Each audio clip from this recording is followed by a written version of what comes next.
Welcome. Let's begin with a short silent meditation.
all of the deeper mystical traditions of the world, by which I mean that aspect of the spirituality in the human kingdom that's more about direct experience, more about opening to the human full potential of awakening, achieving a deeper consciousness, rather than a religious or spiritual approach that's kind of more nurturing and trying to improve. Can everybody hear me okay? Yeah. Annette saying that she can't.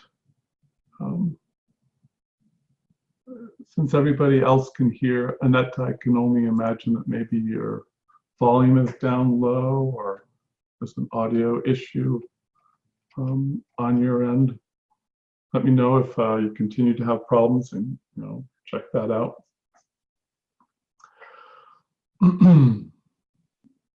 Any luck?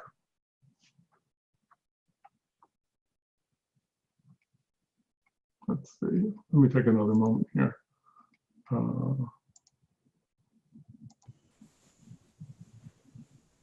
Let's see. Can you hear me now, Annette?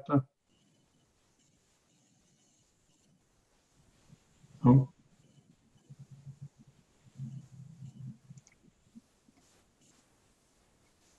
But everybody else can still hear me fine, yes? Yeah. Okay. Here.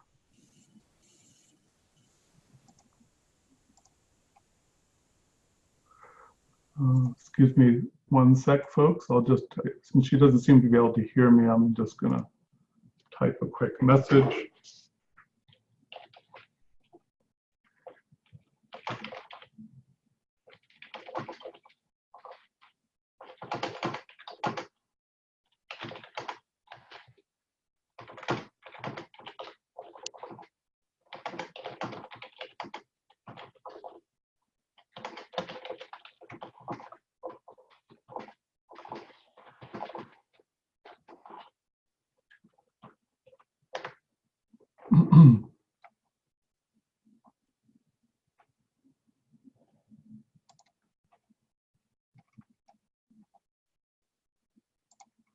Okay.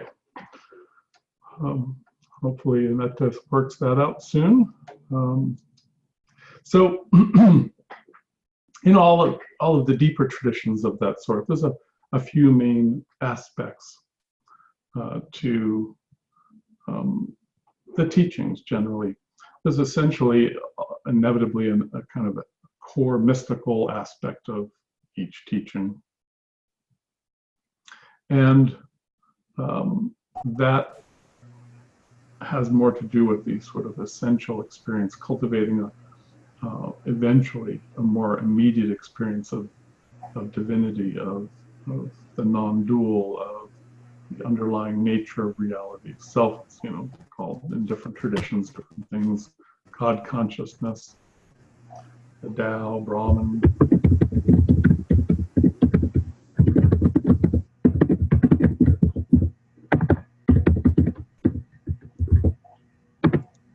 There's some typing there. You do seem to be having some.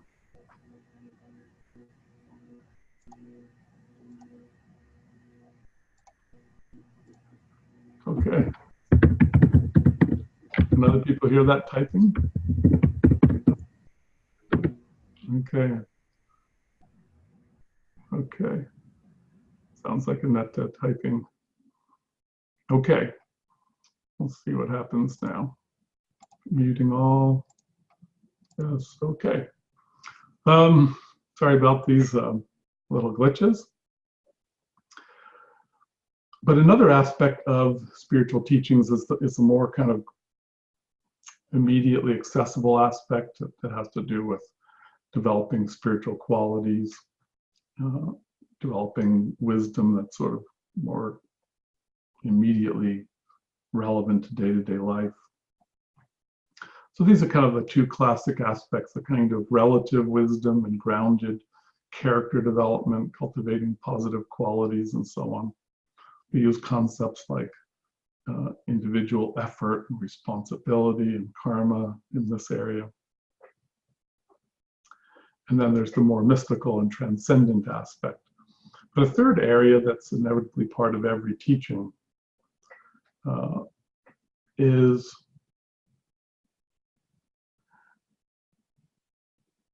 in a sense some kind of spiritual science, some kind of cosmology and psychology, even philosophy through which we kind of come to some kind of understanding. For instance, when I was initiated into the Surat Shabd yoga teachings in the Mott tradition, or the Sikh tradition,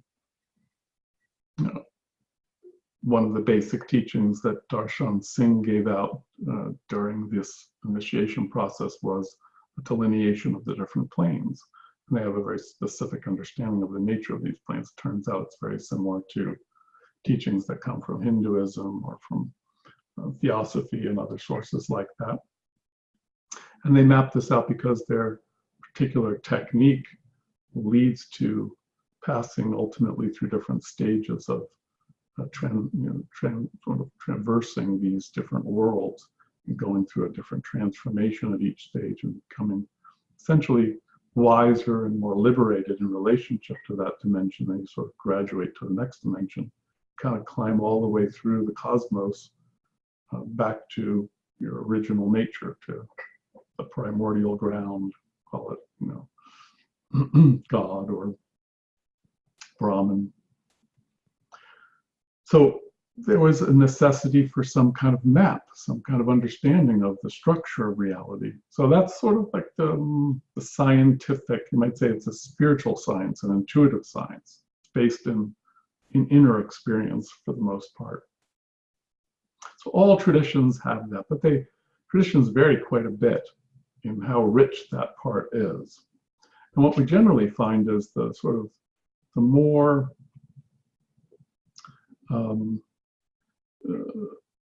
some of the traditions that say aspire to the richest, most complete levels of realization often ultimately come with richer versions of those spiritual sciences. So if we look at systems like Taoism or the Kabbalah or Tibetan Buddhism, we find very rich cosmologies and sort of esoteric sciences and they invariably address sort of fairly universal questions like that notion of different worlds that I just described, or the concept of subtle energy and chakras and things of that sort, or the notion of elements. This is very universal. We see this across all the traditions. So in one of the recent webinars that many that are here today have participated in, probably a couple webinars back, we talked about some of those sciences, elements and planes and chakras and so on. But an area that is also important in that is the notion of the 7 rays. And this is some kind of version of this science of the rays is also fairly universal, although the number of qualities or principles recognized varies. 7 is pretty universal, but an exact understanding of what that means, it's such an ancient and fundamental truth that some kind of version of this septenary structure to reality keeps popping up throughout the world in different traditions. For instance, in the ancient Hindu tradition, there's regular reference to what are referred to as the 7 rishis, Sapta Rishi, which means these ancient primordial sages and the sort of legends, and even some would suggest ongoing experience of people in places like India is that these beings have been around for ages and they're still around, and there's 7 of them.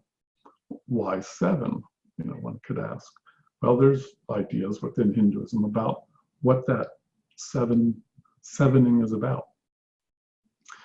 in more recent times, we have about 140 years ago or so, Blavatsky brought out a teaching that was based on a kind of deeper lineage that we've talked about, the planetary lineage, a specific sort of subdivision of that, the Trans-Himalayan version. And what they strongly suggested is this teaching is actually not only pervasive in the world in that it pokes, it sort of pops up here and there, but that in fact, it's a very essential, very deep, universal aspect of their tradition, and is pervasive. It has vast implications. It's sort of like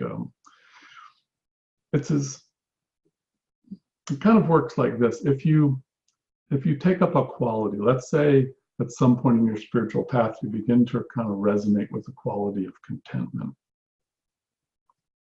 it kind of comes alive for you. It starts to have deeper meaning. You relate to it. It feels compelling and interesting and inspiring. And so you kind of work with that quality some more, and it comes alive and it starts to permeate you. And it starts to affect your perception of your life. You find yourself thinking about it more, like moments when, this would be a good moment to kind of come back to my center and just try to be more content in the moment instead of nervous or anxious or too attached or anything like this. I can continue to engage my activity, but I'm going to be more content. So there are times in the spiritual path, in fact, the spiritual path is pretty much made up of a constant evolution of these kinds of phases, where different spiritual perspectives, qualities, principles kind of come alive for us and illuminate our path. They become a guiding principle or force in our path, and as we get into it more, it sort of absorbs into us in such a way that we start to view our lives from that point of view. It's sort of integrated into our, especially as we grow deeper spiritually and we become more intuitive, it becomes part of our intuition about life. We see life in these terms. So in a sense, part of what the spiritual path is a curriculum of powerful principles, teachings, qualities, and ideas that we seek to work with in such a way that they intuitively come alive for us. They awaken in our being, in our experience, and illuminate us. And the seven ray notion is actually very much like that, in the sense that in this tradition, it's something that the members of this tradition suggest that it has, if you work with it in such a way that it comes alive for you, it becomes an awakened part of your intuitive experience, then it will start to just permeate in a very powerful way your intuitive perceptions of life and inform your actions and so on, and have a transformative and illuminating impact to the point where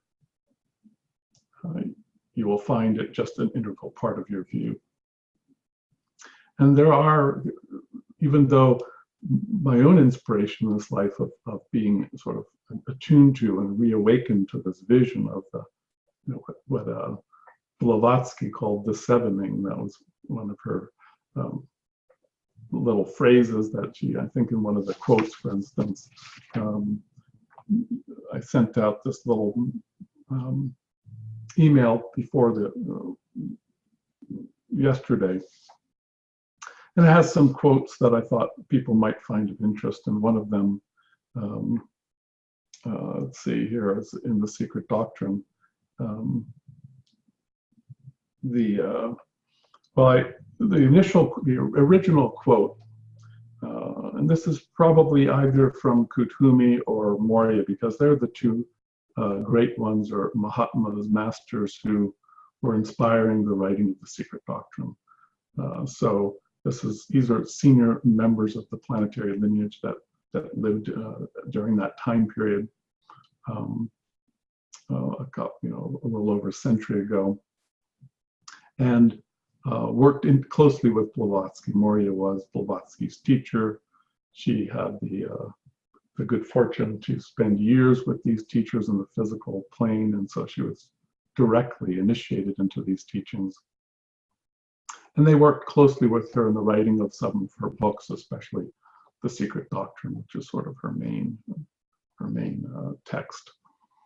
And there's a wonderful quote in there where it says, "Cis-Himalayan occultism," so I'm going to come back and translate that in a minute, with its sevening, and because of such sevening, must be regarded as the most ancient, the original of all. So what does this mean? Well, the masters often, when working with Blavatsky, were at one of their primary retreats, which was in the Trans-Himalayan range. So when they spoke sometimes from that location, they would use the phrase cis-Himalayan, which meant on this side of the Himalayan range. So they were speaking from their own. So in other words, if you were in India looking north, you would think of that range as the Trans-Himalayan range that's on the other side. But for those masters, when they sometimes spoke from being in that location, they would call it the cis-Himalayan tradition, cis meaning like this side. So that's what that part means. It's a little obscure. And occultism was an unfortunate, it's only unfortunate in retrospect because the term has kind of evolved into having a different meaning now. And so when people read this material, sometimes they get confused and I think, what do they mean by occultism? But back then, Blavatsky was looking for terminology that she could use to identify the difference between outer religions and ordinary religious teachings versus a kind of inner esoteric mystical type of tradition. And so she gave it the term occultism, which at the time worked fine for that. It kind of indicated something more deeper, more hidden, more mystical, more directly intuitive. Now, there was a phase, I remember back in the 70s where you go into a bookstore and there was a section called occultism. And it was stuff on Bigfoot and the Bermuda Triangle and things like this. So occultism has kind of come to have a new meaning in the last several decades. That's not really indicative of what Blavatsky meant. So I retranslate that as simply like an esotericism or a deep spiritual teaching, as opposed to a kind of more outer organized religious type of sensibility. So in a sense, what it means is he's saying that this septenary teaching is central to this Trans-Himalayan tradition. And so significant is it in that tradition that, there's another quote there below that, the sevenfold classification in the esoteric system has never been claimed by anyone belonging to it as a peculiar property of the Trans-Himalayan esoteric doctrine, but only as having survived in that school alone. So what this is speaking to is the notion that this group, these hidden masters who have a primary headquarters in Tibet, or at least they did at that time, and have a very, very ancient connection with humanity that goes back to the beginning of the human kingdom, are saying that this science, this deep intuitive science of seeing the universe as structured in one of its perspectives along the lines of 7 basic principles that then show up in our experience in many different ways, as planes, as chakras, as elements, as rays. That this system of sevening, as one of the masters called it there,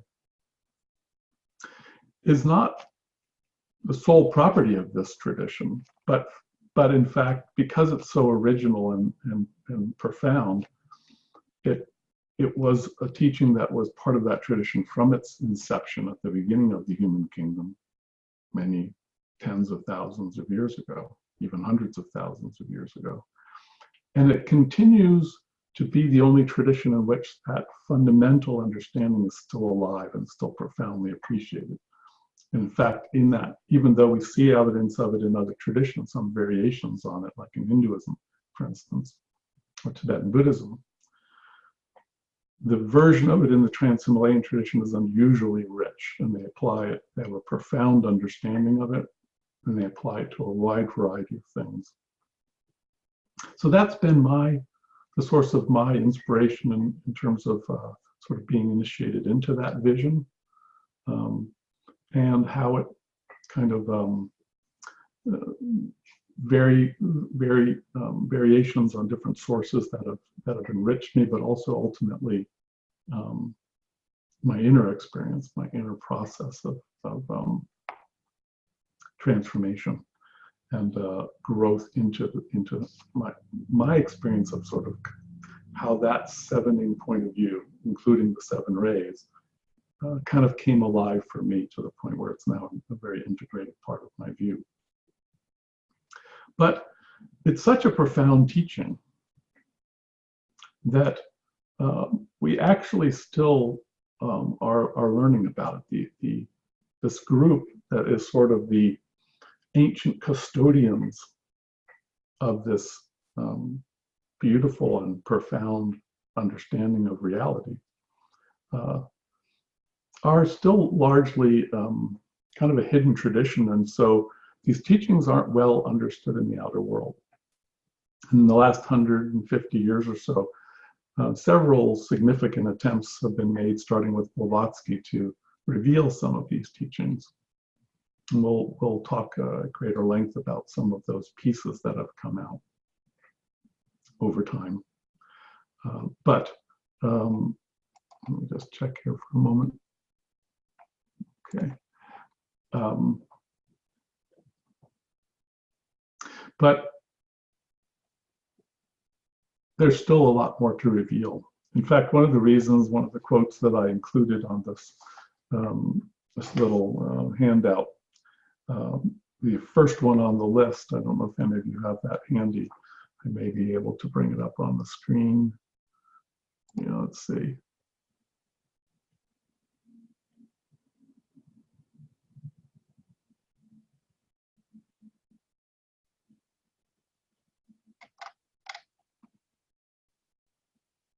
Not seeing it. But this quote I can read to you essentially says, it's part of a context of a story that I've shared before in the past. That's a fascinating and very stimulating instance of a physical teaching that was given about the rays, because Blavatsky made a very powerfully focused point of emphasizing the notion that the planetary lineages, cosmology, included this vast appreciation of the septenary order of reality. And within that context, she mentioned a wide variety of sevens, like 7 chakras, for instance, or 7 elements. And in that context, she would regularly refer to the 7 rays. And so, for instance, in her magnum opus, The Secret Doctrine, the rays are referred to dozens of times, as well as many others. The whole basic structure of The Secret Doctrine is fundamentally based, among other things, on the sevening, the septenary system. So all kinds of things are illuminated from that point of view in that text and in other teachings of that tradition. But one of the things that the students noticed is, as much as she went into some areas like 7 principles, 7 planes, 7 elements in greater depth, she rarely actually spoke in any detail about what the 7 rays meant. She constantly referred to them, but didn't go into a lot of detail. So one day, 3 students at that time, especially well known, was Charles Leadbeater, who was one of the primary students of Blavatsky at the time and a leader, and ultimately became a major figure in the movement. He and a fellow named Mr. Cooper Oakley and a third individual who wasn't named were on the roof of the Theosophical headquarters in Adyar, India, a flat roof with like a railing around it. And as he was apparently inclined to do frequently at that time, one of the Mahatmas known as typically as just sort of the Tibetan or DK, physically materialized to them, and offered to give them some more teachings and asked them if they had any questions. So one of the people, Cooper Oakley, said, keep hearing from Madame Blavatsky about the rays, but we really don't know much about them. Could you tell us all about them? And the Tibetan Leadbeater quotes as saying, well, I cannot tell you all about them until you've reached a very high initiation. But will you have what I can tell you, which will be partial and inevitably misleading, or will you wait until you can receive the whole teaching? Well, this is an interesting comment that I think is actually something that I began to discover myself intuitively. And years later, when I read this, I thought, well, that very much resonates with my sense, which is that as much as I've appreciated the various teachings that were available on the rays so far, I still began to realize there was much more to them, and that there were many other perspectives that needed to come out to sort of enrich this teaching. And so I think what the Tibetan was trying, among other things, to kind of seed at that time was, let's proceed cautiously with this, because it's going to be, it's going to take time, it's going to take decades and even centuries to kind of get a really good foundation established in the world about what these rays actually are and how to understand them. And that's turned out to be something that has made sense to me in my life, in that I've gone through a variety of stages of growing insight into what this is all about. Now, and I'm going to actually take a few minutes to share a little bit about that process for a number of reasons. Before I do, though, let me, there's a couple of other quotes I wanted to mention. Some are for context. For instance, in another quote from the Master Kutumi, he said in the Mahatma letters, the degrees of an adept's initiation mark the 7 stages at which he discovers the secret of the 7-fold principles in nature and man, and awakens his dormant powers. So what Kutumi is referring to here is the 7 stages of enlightenment or initiation. Sometimes they're referred to as 4 primary ones, and then 7 if you extend that into higher phases, and then sometimes even 9. So don't be distracted by the fact that, sometimes the numbers vary at different moments. It makes sense to refer to different numbers, but this is the same basic idea that we see in other teachings, even in other traditions like Hinduism and Buddhism, for instance. Daskalos's teachings, there's recognition of the same stages. Naturally, they're referred to with different names and so on. But the notion is generally that it's at about the 4th and 5th stages of this path that a person achieves liberation. In Buddhism, for instance, the 4th stage is referred to as nirvana, or reaching the other shore, or arhatship. And of course, the Buddhists recognize that there are stages beyond that, and these, of course, have different names. In Hinduism, they call them Saptayana, or that means the 7 stages of wisdom. And again, the 4th stage is recognized. There's actually 2 variations on that system. Sometimes the 4th is emphasized as the point of liberation, sometimes the 5th. That's because of some kind of esoteric question about what constitutes complete enlightenment or complete liberation. So we'll leave that whole question to another time, because that's an elaborate but interesting issue. But in this context, Kutumi is saying that actually these 7 elements, 7 principles, 7 rays are also key to understanding the stages of initiation, because although in one sense all of these principles are equally important. Because we as human beings in physical incarnation are most aware of the physical world, we're going to kind of start our spiritual path by working most with that aspect of this sevening that relates to the physical world, and then we'll kind of work our way in, graduating to sort of piercing the mysteries of the other 6 elements and rays as we work our way in. So in a sense, what he was implying here was you won't really have a profound and complete appreciation for the 7 rays until you've mastered all of those 7 primary initiations, because they are the initiations into the rays. So any understanding, let's say, a 2nd degree initiate might have of what those rays are, can be perfectly kind of adequate at that level of development to orient oneself towards the system and be working with it and being illuminated by it. But there's there's a depth of clarity and richness of really understanding what they're about that simply can't be had at that stage. However intellectually sophisticated the teaching is, or however high a source it came from, as the Tibetan said in that other quote, I can give you some of these teachings, you're probably going to misunderstand them then. And in fact, in the context of my own understanding of the path, I can see that on the very next page of Leadbeater's book, where he talks about this experience, he starts giving his interpretation of what the Tibetan said, and he already starts to misinterpret what the Tibetan said, because it's simply not a complete teaching. We'll come back to that teaching that the Tibetan gave at that time, because it's very powerful, very interesting teaching. And he actually seeds some very profound insights that were never really quite understood by subsequent writers about the nature of the rays.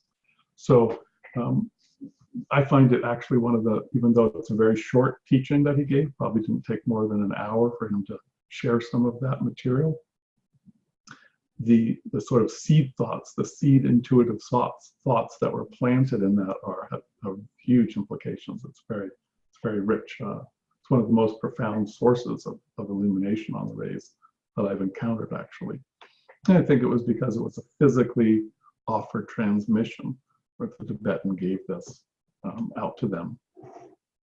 Another reason, by the way, that not as much is known about these rays is that they are a very powerful system. And one of the things that you can do with an understanding of the septenary system in terms of understanding chakras, elements, and certainly rays, is that you can use that system to cultivate paranormal abilities. And because of that, is one of the reasons why not only were the masters a little reticent to give out this teachings, because they knew it would likely go through phases of kind of partial understanding and incomplete ideas and even some misunderstandings. But they also knew that it could be misused. And so they've given it out slowly and kind of in pieces, giving hints. And also they're kind of testing the territory and just seeing, okay, how is this being received and what's being done with it. So that's part of the reason that the teachings haven't, that's why Blavatsky herself, for instance, didn't give out very much at all about them.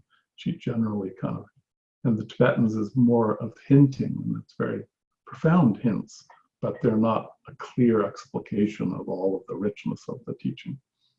But now it feels like it's time to take that a next step. So we're going to go a little deeper into all of this than we've been able to do in the past. So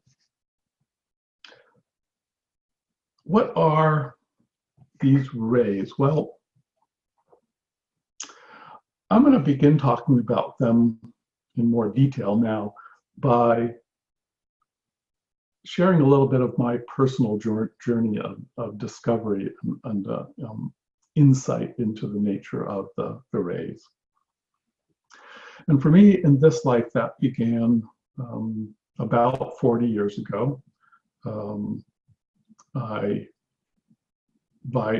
being introduced to the Alice Bailey teachings, the very first book I read, called Initiation, Human and Solar, begins talking about these rays. Uh, and so I began to be exposed to them, and they kind of made sense to me. I kind of resonated with them.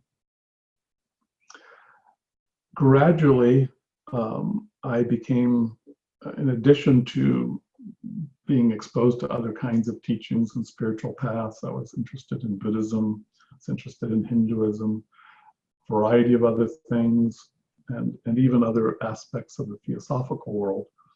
I was particularly fascinated with the Alice Bailey teachings at that time, and I began to deeply immerse myself in them. I kind of felt like I had come home and was very inspired by those teachings. So the rays were an integral part of that.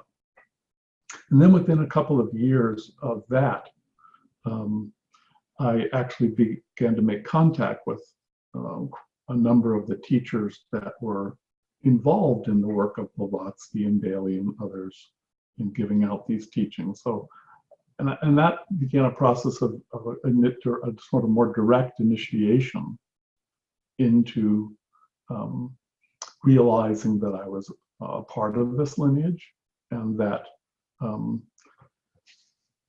I was resonating with these teachings because they were kind of inside me. They were in my nature already from extensive past history of involvement in this lineage. This inner contact with the lineage led to me being inspired. For those who have read my autobiography online, you'll sort of know some of this story then. Led to a point where they asked me to begin doing some teaching. And so at that time, those teachings were based on kind of a combination of general exposure to the theosophical teachings and things inspired by theosophy like Alice Bailey.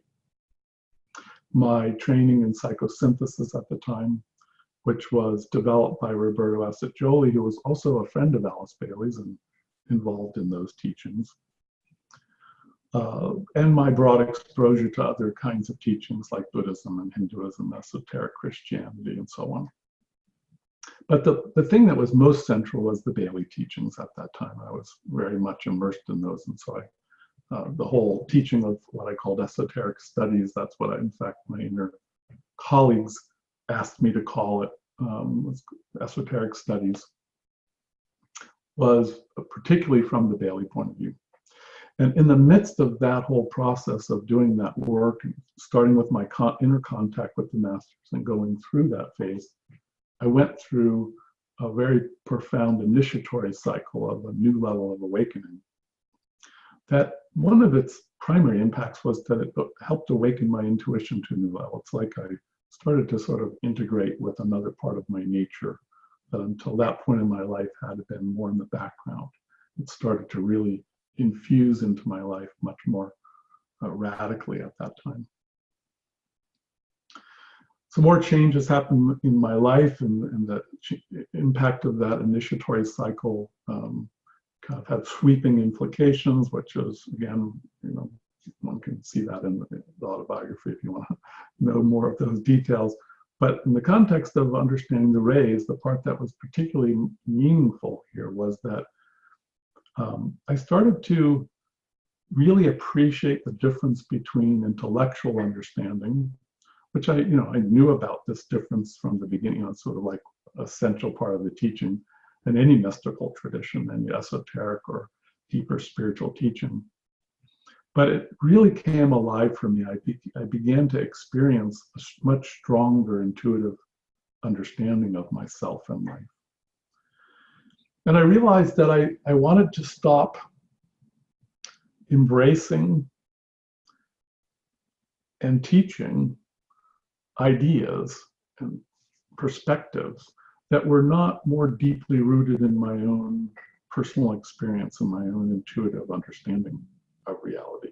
So I started to kind of purge, kind of literally go through my mind and distance myself, kind of let go of all of the things that I had kind of absorbed from different teachings that weren't rooted in my own experience, kind of clear the space so that I could be more kind of centered in what do I know, what is rooted in my own experience. And one of the things that I kind of purged at that time was not only the general Alice Bailey teachings, not that I was rejecting them, not that I was disappointed or disillusioned or anything like that. I just wanted to be more centered in my own experience. So I kind of just, and part of that was letting go of the 7 ray teachings. But as I did that, and after I did that to varying extents, I discovered that deep down in my nature, I still felt profoundly resonant with the 7 rays, and they continue to be intuitively alive for me as a perspective on life. But at the same time, one of the outcomes of that kind of clearing was that I began to have new insights into the nature of the rays. I remember one of the first phases, and it just kind of came out of nowhere. I was meditating one day, and I started to get kind of inundated with insights, intuitive insights into the numbers that are related to the rays. And I hadn't encountered this before, kind of an emphasis on the notion that almost like the numerology of the rays, that the first ray is related to the number 1, the second ray is related to the number 2, and all the archetypal significance of those numbers, and especially in the context of 7, how that context has a specific meaning to those numbers. So for that period of time, I would sit down to meditate, often kind of, and I have this way of talking about sitting where I often just am kind of minding my own business, kind of sitting present, cultivating presence, being sort of state of loving awareness and contentment and mindfulness, and intuition kind of flourishes in that context. And then I would start having spontaneous intuitions. And I would start to see these complex numerological patterns related to the initiations and what ray a particular person was on, and what that number was, and what ray went to that initiation, and the sub-cycle they would be in. It would form triangles where you could understand the psychology and spiritual process the person was going through at that sub-stage of an initiation. Just ideas I had no idea existed would just be flooding into me like this. So I realized, wow, there's really quite a bit more to a deep understanding of this science than has been spoken about yet. That kind of continued to keep me more open and intuitive about my approach as I continued to develop. Then not long after that, this is still in the 1980s, maybe in the late 80s, I encountered Daskalos's teachings. And I noticed that he put a great deal of emphasis on 7 elements. And at that time, I really didn't see a connection between the rays and the elements. So I thought, okay, this is another interesting teaching, and it makes sense. And these have been referred to in other traditions, like even the ancient Greeks. Everybody talks about the elements. It's a very universal. But the notion that there was 7 was kind of unique to that tradition, and Daskalos, I know the Trans-Himalayan tradition, Daskalos was very in sync with that. So that kind of awakened more deeply in me the profound significance of the elements. And then we moved to Shasta, and 2 things started to happen shortly after moving to Mount Shasta. Is a new stage of awakening was happening, a deeper level of intuition was emerging. And one day I actually went to sit down I was writing a book about the masters, the great ones. And I'd actually written 150, 200 pages of this book at that time. And I got to a chapter where I was going to sort of map out the structure of the great ones as a sort of hierarchy of intelligences working to support the spiritual evolution of the earth. And I wanted to discuss the notion of how different masters are related to different rays, that they specialize or are deeply attuned to a specific ray. So I realized I needed to first map out what the rays were. And essentially I got writer's block at that point, which was odd because I had a rich sense of what the rays meant to me at that time. But something just stopped. I And so I would actually sometimes come into my desk and sit down in front of the computer just to begin writing, and I would I would start to cry, and I felt this intense sense of obstruction, like what is happening here? So as I sat with that, and this went on for days, and open to this feeling that was coming from deep inside of me, like I couldn't write this on this theme. I realized that some inner part of me had an understanding of the rays that was kind of in the same line as what I understood, but it was a whole nother level, a whole deeper richness of understanding. And it made me feel deeply discontent with what I currently understood, so much that I couldn't even get it out of me. I couldn't write it. So I just surrendered. I stopped writing the book for a time period, and I just sat, and I started to notice as soon as I surrendered to this next level, I started getting flooded with a whole new level of insights. I began to realize there were a relationship between the planets and the rays. And they weren't exactly what some of the previous writers had been saying, that a new configuration was arising that was different. I realized they were related to the elements. So then I began to realize, oh, that's why Daskalos was so into the elements. That's another part of this septenary system, and there's a direct relationship between the elements and the rays, and the chakras and the rays, and that the chakras were related to the rays in a very specific way that I hadn't encountered in any of the earlier teachings. And I saw the sort of an astrological relationship of the constellations and the planets to the chakras and the rays and so on. So all of this was just coming to me internally.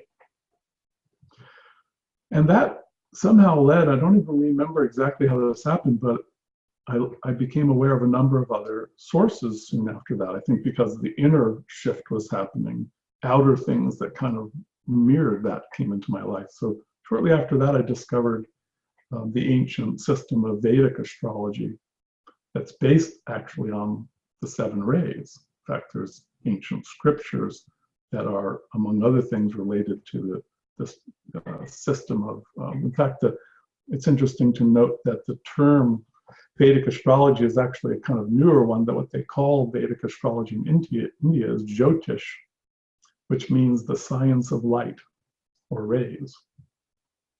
So Vedic astrology is anciently based on the notion of 7 primordial rays. And it's recognized by sort of more esoteric Vedic astrologers as being a way to understand the relationship of that person to these 7 rays. How those rays are, each of those rays is doing in that person's makeup, their karma around each of the rays, and so on and so forth. And they have a system for understanding how those relate to the chakras. So the relationship between constellations, planets, chakras, elements, and rays, it's all in there already in Vedic astrology. And I realized that's exactly what I've been experiencing. A lot of the same insights that were flooding me internally were a perfect match from what I was seeing in that system. And in fact, one of the things I realized was that the Kriya Yoga teachings that Sri Guru Babaji, one of the senior members of this Himalayan planetary lineage, had given out, was also based on that same understanding of the relationship between the chakras and the constellations and the planets.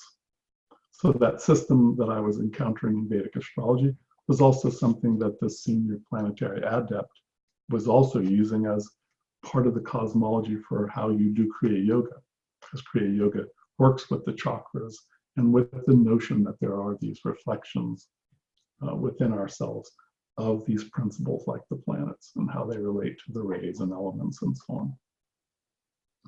So that was very confirming that I was on the right track and I could trust my intuition. And then I noticed in retrospect, incidentally, if you do go to Blavatsky and try to understand, like, what did Blavatsky think the rays were all about? I noticed, and again, I put this in this couple of pages of printout, that I sent out yesterday. in the first quote from Blavatsky, she says, the names of the seven rays, which are, and then she gives a list of 7 Sanskrit terms, Shushumna, Harikesha, and so on. These 7 Sanskrit names, she says, are the names in Sanskrit of these 7 rays. And all are mystical, and so on and so forth. She completes that sentence. Interestingly, what I discovered was those are actually the names that are used in Vedic astrology for the 7 rays.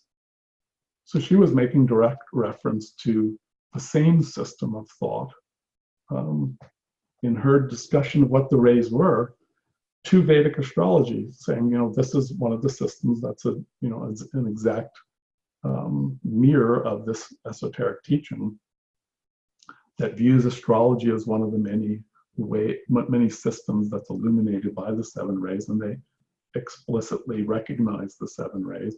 And she gave, for her kind of definition of Sanskrit terms for those rays, the same one that they use in Vedic astrology. So I realized, well, this isn't just a coincidence then that this system happens to match. It's recognized by these masters that Vedic astrology is to some extent a revelation of the science of the 7 rays in that context. It really illuminates all kinds of contexts. You can use it to understand phases of planetary history or the human life cycle or stages of reincarnation. It illuminates understanding the chakras, all kinds of things. There's literally no limit to the sort of like the illuminating power of the septenary system, which includes the notion of the 7 rays. So this is part of my kind of evolution of unfolding new stages of understanding. And when I look back, I could see, the original teachings I ran into first from Bailey and other people that I saw, Leadbeater's teachings and so on, they definitely mirror some of this. It's not like that I disagreed with them, but I could see that there was more. There was some additional richness. Sort of like every time you find a new piece in the Secret Doctrine, Bailey and her teachers, Moria and Kuthumi, who are the primary authors in a sense, the 3 of them together really, of the Secret Doctrine, they regularly say that to understand the system, there are 7 keys.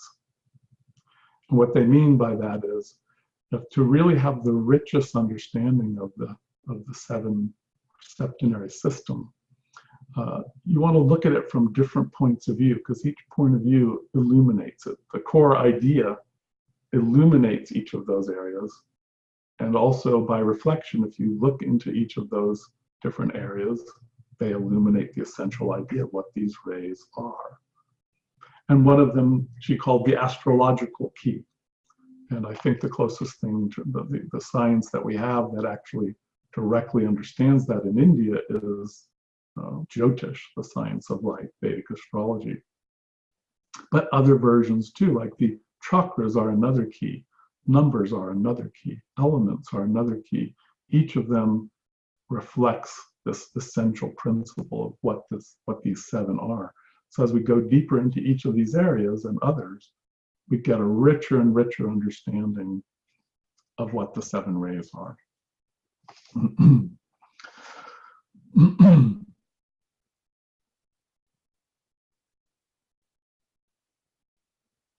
So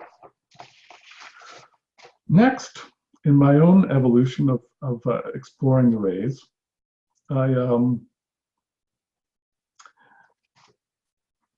this was now early 90s, probably around 1992 or 93. I also started to kind of get another key to this understanding of the rays, which at the time I gave the word archetypes to. Because, when we speak of something like an element, that's almost a more material version. It sort of talks more about energy and substance. It's a matter perspective. Or when we talk about qualities, we can use qualities like we can say harmony or creativity or devotion. And this is kind of more of a qualitative perspective But also, these 7 principles are essential viewpoints. They're like intuitive sensibilities, a whole way of experiencing reality. It's like a perspective. It's like if you put on sunglasses that have a tint, so that now everything is seen through that color. What is that color? Well, you can talk about it as a color. You can talk about it as a quality. You can talk about it as an element. And another way is that it's a spiritual archetype. And so now this perspective started to inundate me. And I realized I started to grow in my insight into what the 7 ray archetypes are, these sort of primordial intuitive ideas, and which are, again, lenses you can look through, intuitive perspectives that once you sort of attune to and become infused with, and you see everything in that structure or that archetype. And that was very illuminating. I started to understand the initiations much more deeply. I understood much about the cycles that we're in right now, what the changes that are going on in the world, because it's an archetype shift that's part of what's happening. So that was the next stage. Then I became introduced to another change that was happening to me at that time that was part of the next stage of personal awakening, was that my insight into the nature of non-dualism deepened considerably at that time. There was kind of a breakthrough about that. And also the understanding of the tantric view, which we've talked, we did a whole webinar on that kind of really awakened profoundly. The tantric sensibility was something that infused my sense of spirituality before that. But at that point in time, I really it all came together I understood it as a kind of archetype, if you will, the tantric vision. And that helped illuminate the rays from a new point of view too. I began to understand a deeper way of a deeper perspective of where the rays come from. And in a more non-dual and tantric light, you see kind of the rays much more clearly. They get clarified and illuminated. So we'll touch on that. Each of these kind of insights I'm sharing, it's a sort of quick history of some of the stages I've gone through and how that's affected me. We'll come back to as we develop a deeper understanding of the rays. So initially, the qualities that I understood the rays to be about, I got from Bailey. Those are familiar. Many of you are familiar with that system. First ray is more connected to a sense of purpose or will or power. Second ray, Bailey described as love and wisdom. We'll discuss that more. Exactly what my current understanding of that is, but that was the Bailey vision. Third ray was a kind of more active ray, active intelligence or creative intelligence. Fourth ray is typically referred to as a ray of beauty and harmony through conflict. The fifth ray is a more kind of detailed knowledge, scientific, concrete knowledge type of ray. Sixth ray is a ray of devotion and idealism. And the seventh ray of order and organization and ritual. So that was the Bailey version that was initially, now by now, a decade later, past, or even more than a decade later, that had become it wasn't like I rejected that vision, it was more like it became enriched by a lot of other intuitions and experiences and insights and teachings that kind of drew, kind of blossomed that into a greater degree of richness. And to some extent tweaked things a bit here and there as well. Let's see how we're doing on time. Okay, pretty good. So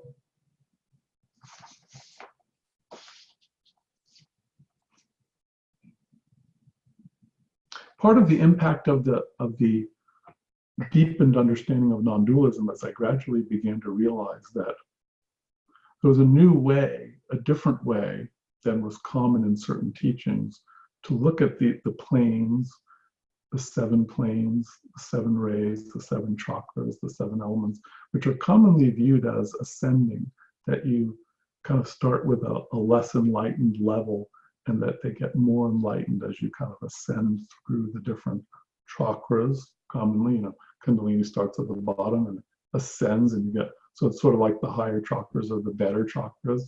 Everything sort of above the heart is considered more spiritual and better. But the non-dual view and the ray understanding, actually, that was developing started to take on a new meaning, where I realized from a more radically non-dual and tantric point of view, it wasn't that way. It wasn't ascending, that each of the rays was equally important, equally valuable, equally enlightened, and there was no preference. So we'll come back to that in depth, but this was during this time period. Now we're kind of into the early to mid 90s, and I was realizing these things. And I ran into some profound teachings, for instance, in the Dzogchen tradition of Tibetan Buddhism, that also talks about these rays. In fact, there's a teaching that as you grow spiritually in the Dzogchen teachings, there's a process of the transformation of your nature, the passions. They sometimes call it the 5 passions, the 5 elements. Their system is more 5 rather than 7. There is a 7 version within Tibetan Buddhism, but it's less prevalent. The primary system is 5. And that's fine to the extent that those 5 are identified. It's very similar to the septenary system as far as that goes. But there's a powerful notion there that the elements, for instance, are the form that the rays take when we experience them from an unenlightened point of view. The principles of human nature, like our emotions and desires, our thoughts, our will, and so on, are again a kind of samsaric reflection of the rays. The form the rays take when we view it through dualism, through ignorance, through a sort of veiled understanding of reality. But that as we grow spiritually, these very energies, the elements, for instance, the principles that make up our human nature, are transformed into a corresponding luminosity, which they call the 5 rays. They also have other names for them, like the 5 pure lights. So this is an identical system to the notion of the 7 rays, except there's 5 instead of 7. And kind of the way they do that from the chakra point of view is they just kind of combine the lower 2 chakras into one and the 2 head chakras into one. So it's still the same spectrum. But it's you end up with a slightly different system. But what's powerful about it, though, is a recognition that there's a direct relationship between certain septenary systems, like the elements, and the rays. The rays are simply a transformation of the elements into their corresponding luminosities. What does that mean? Well, it means a type of wisdom, spiritual qualities, and other things. So there's a classic teaching in the Dzogchen tradition that as we awaken, we begin to experience a dimension of our nature. That's what they call the dimension of sound, light, and rays. And this closely parallels the Trans-Himalayan planetary traditions, teachings on the 7 rays. Very intimately similar idea. So again, we'll come back to that. So I'm kind of just giving you a sense of how my journey has the stages I've gone through in my journey of a deepened understanding of the 7 rays and sort of now again, just for some further context, I want to reiterate that, as you can see, my approach then to the rays has been primarily intuitive. Sometimes we may encounter teachings that are part of a tradition. Maybe they were written into scriptures, or in one way or another just part of something that's passed down through the generations in a tradition. And then it's our job on the spiritual path to kind of make that part of our own experience and ultimately to discover whether that's true for us or not. You know, the Buddha used to say, don't, these teachings aren't something that you should just adopt because I said so.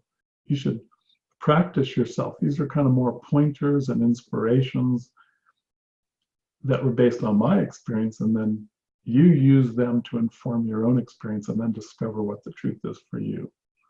And if if this detail or another it matches what I say, fine. And if it doesn't, that's your experience. But ultimately, the goal is intuition, to have your own realization of reality. So taking that to heart and being inspired by that, my approach to the rays, which has been sort of enhanced by, sort of what you might say, strengthened by things like the Tibetan said, where so you're not going to, you're likely to not really fully understand this or even misunderstand it.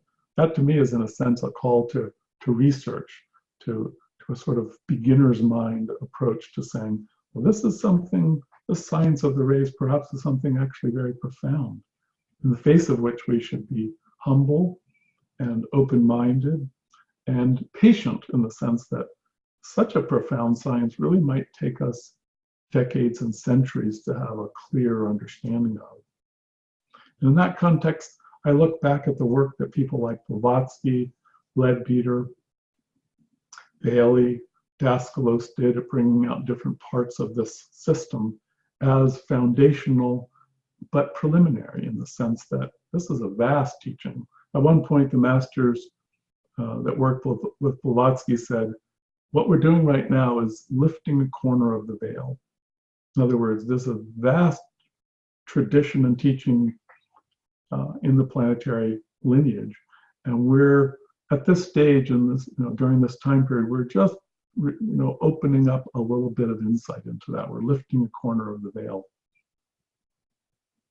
And so that's been part of my approach, is this beginner's mind, which is key to intuition.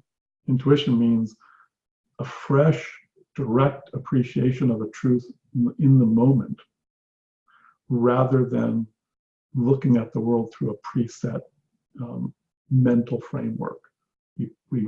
We break out of that mental framework and we keep going deeper. We keep appreciating new insights. So that's been my approach. And in the end, I will offer it in the same spirit that Buddha and other teachers have suggested. It's just my experience. I'm sure new insight will come that will continue to deepen and enrich this perspective.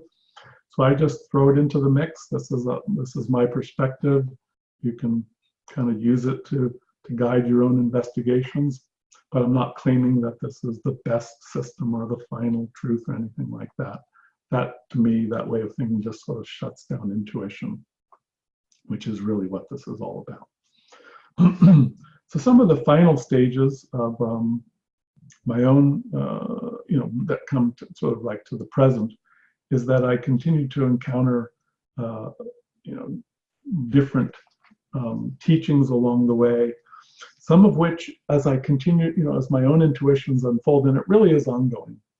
It's not uncommon for me to have new insights about the rays and about the corresponding septenary systems on a virtually daily basis. So this is not something that's, 10 years ago I kind of arrived at what I understand. It's ongoing, but there's stability in it too. There's facets of that understanding that have been stable for many years now, and so I feel comfortable sharing some of those findings, you might say. But I just want to continue to sort of reiterate that this is still an ongoing process for me. And as I sometimes say, I reserve the right to change my mind about something or to add something new at any time, because this is just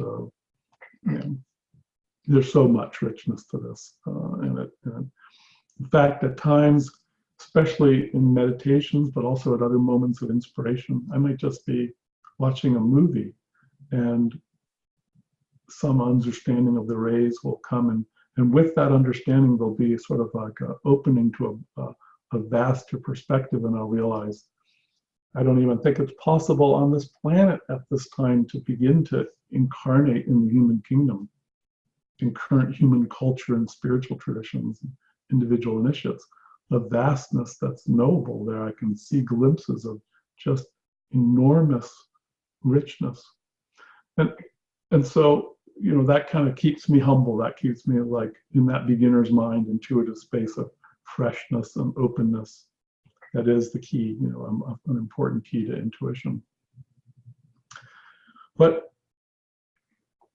I want to also offer the notion that the way I would like to support an exploration in this webinar of the rays and support a general spirit of exploring them in your day-to-day life, if you feel so drawn to, is that although there is that enormous richness there, and that can seem kind of daunting or even overwhelming, the simplicity of the rays is something that is available to our ordinary day-to-day experience. Like we can, in other words, we can start from a foundation of what is available to us. We don't have to sort of reach out there as if the understanding is in the cosmic ether somewhere and we have to somehow find it and tap into it. The rays are inherent in our own nature, and so that's our workshop, that's our field of experience, and we can just build that understanding from that foundation. And so on a more experiential level, we'll stay close to home in that regard and keep it, and try to, you know, sort of keep it simple, stay close to personal experience, and then build from that, see where that goes. So that's sort of the gist. There's a lot of other details and richness that I could add about my personal journey, but by, I would say, the mid to late 90s, I had sort of established myself not only in a much more intuitive experience of the rays, but also a kind of enhanced version. It's as if many more keys were awakened, shining light on the notion of the rays from different perspectives. And those included perspectives that came from deep non-dual teachings, from the tantric perspective, from teachings like Dzogchen, from the Hindu teachings on chakras and lokas or worlds, from various forms of modern Western esotericism, Daskalos's teachings, and on and on, many other sources. And all of these started to kind of coalesce into an integrated vision of some essence, essential understanding of the rays and the seven principles that became clearer and clearer. So that's what I'm going to share in this webinar, is that understanding. Why don't I pause for a moment now and just see if there's any reactions, sharings, questions that arise from what I've shared so far. I'm going to unmute in case somebody wants to speak up.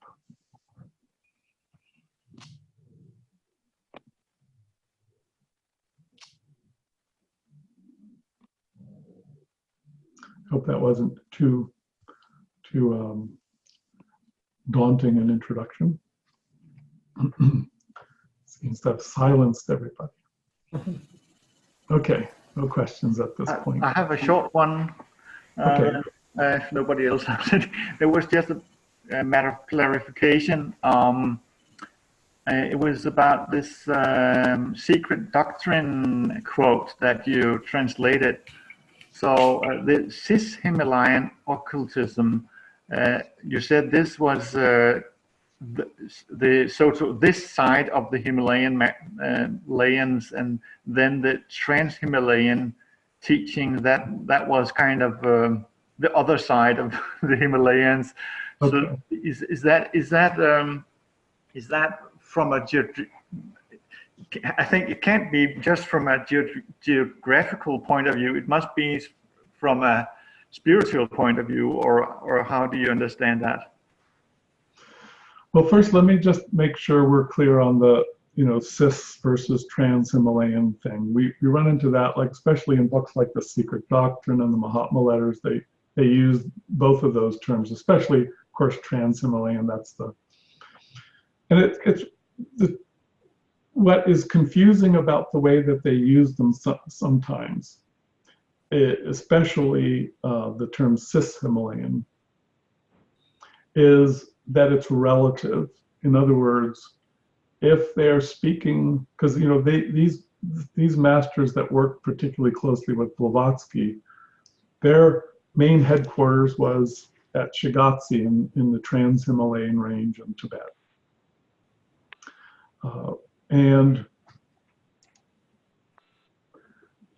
And so if you're in India, then you would say that's Trans-Himalaya.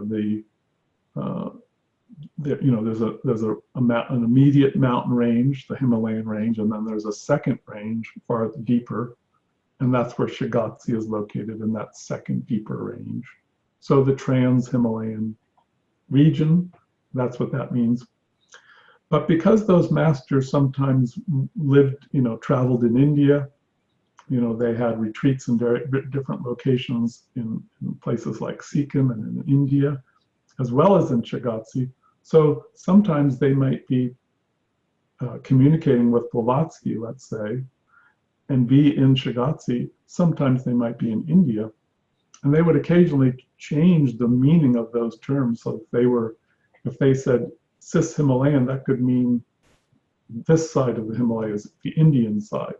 But if they happened to be in Tibet at the time, then it would mean cis-Himalayan would mean the Trans-Himalayan range, and Trans-Himalaya would mean India, the other side.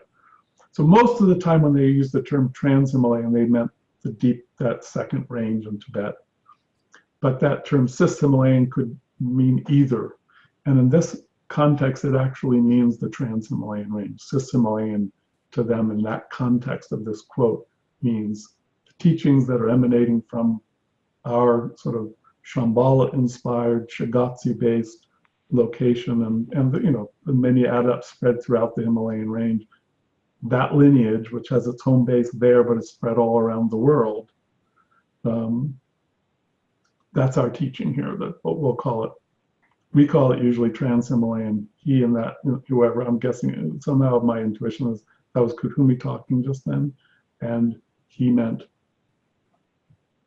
that deep Himalayan range rather than India. So I hope is that clarifying? Okay. So is there a second part of that question? Let's see, are we still unmuted?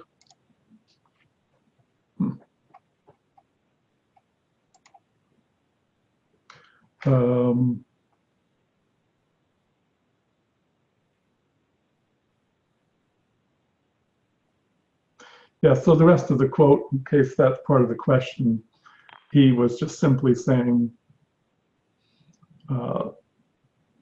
as a member of this ancient planetary order, one of the key ways to understand why our order is authentically the most ancient order is because we're the tradition that is actually most knowledgeable and deeply centered in this septenary understanding of reality.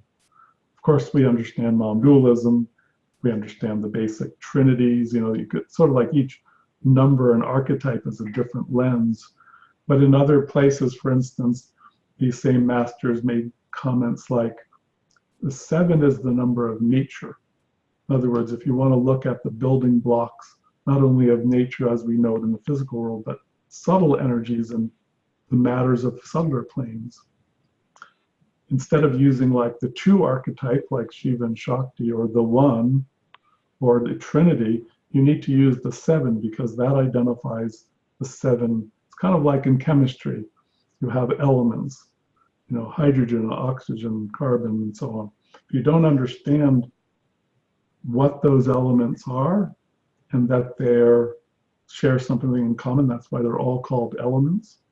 You can't do chemistry very well. You can't combine them. You can't break them apart. You can't understand what a molecule is or a compound.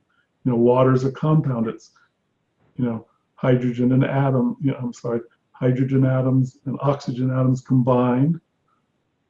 500 years ago, they didn't know that. They just thought water was, you know, air was something, water was something, wood was something. Chemistry and physics sort of delineated, there are these basic building blocks, these elements. Well, in consciousness science is a different meaning of the word element, it's not the same as in physics. And those 7 elements are the building blocks of everything. They're the building blocks of our personal nature. They are the building blocks that describe why there are 7 planes, 7 chakras, 7 rays, and then that 7ing is almost infinite. There's many different parallel 7ings, you could say, that just reflect all over within nature. And by nature, we mean the deeper sense, including the whole spectrum of the world and all of that. So if you want to understand the chakras and the energies operating through the chakras, you can't do that through the lens of a trinity. You have to see the 7. So this system is saying, you know, we are basically the sole tradition in the world that has a very profound and vast appreciation for this deep spiritual truth that nature, the spirituality of nature is revealed through the 7ing. So that's kind of what Kuthumi is trying to say here. A couple of things. One is that's a very profound science to us, and the fact that we know that is one of the indications of us being the original science. We were part of the lineage that brought that teaching to this world originally. Any follow-up to that, Lars, or we're good? Great, thanks. Any other questions or comments at this point?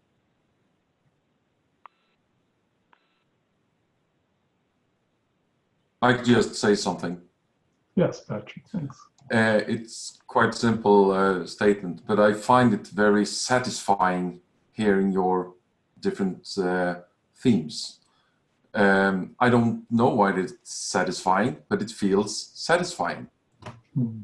So I just wanted to share that. Well, thank you for sharing that. Appreciate it. Okay, why don't we go ahead and take a break? Let me ask, typically we take a 10-minute break. Is that enough? Would longer work better for people? 15 minutes, or is 10 minutes good? 10 or 15? I see some thumb. Looks like 10. Okay, everybody's saying 10. Great. Okay, we'll see you in 10 minutes.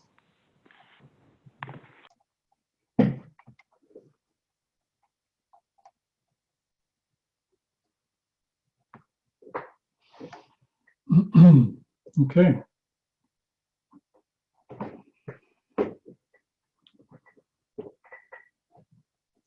So as a brief introduction before we meditate, I want to speak for a moment. You know, we talked about the notion of there being different perspectives that illuminate or interrelate with the notion of the rays. And one of those is the chakras. There's a number of different systems and teachings that make that correlation. That was something that I originally discovered, at least the version that I experienced, I discovered initially in my meditations about nearly 30 years ago in the early 90s. And one of the ways to understand the relationship between the chakras and the rays is we can think of the rays as the soul of the chakras, as the inner light and wisdom and qualities connected to that particular chakra.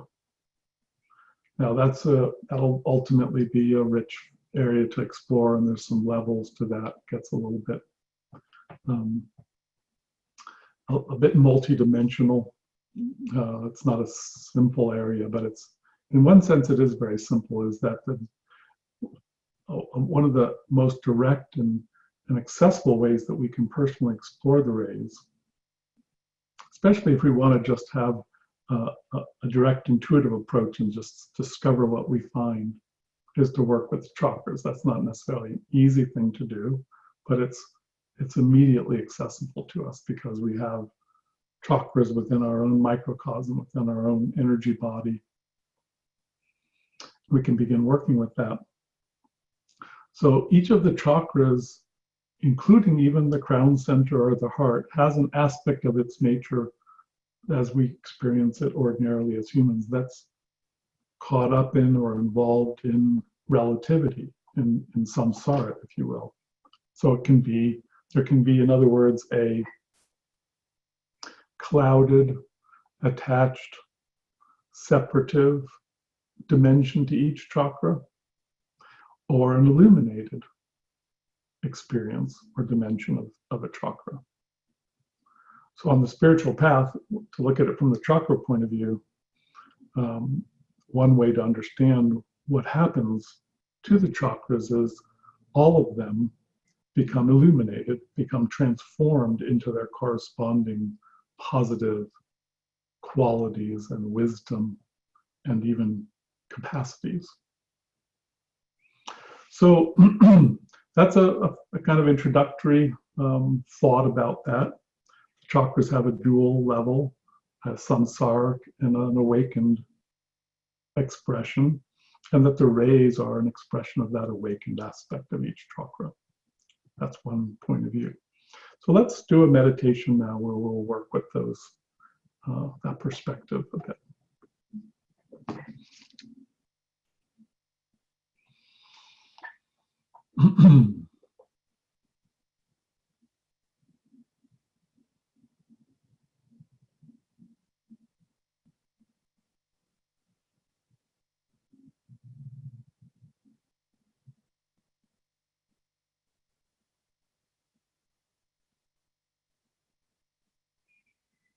Let's begin by relaxing, settling in.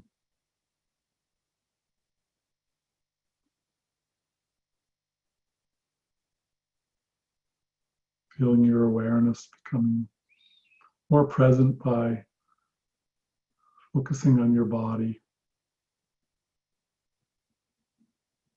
your breath.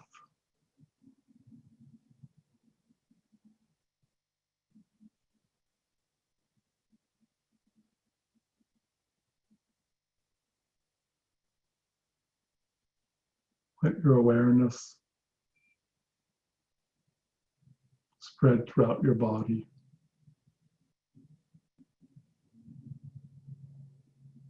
Feeling your connection to the surface that you're resting on.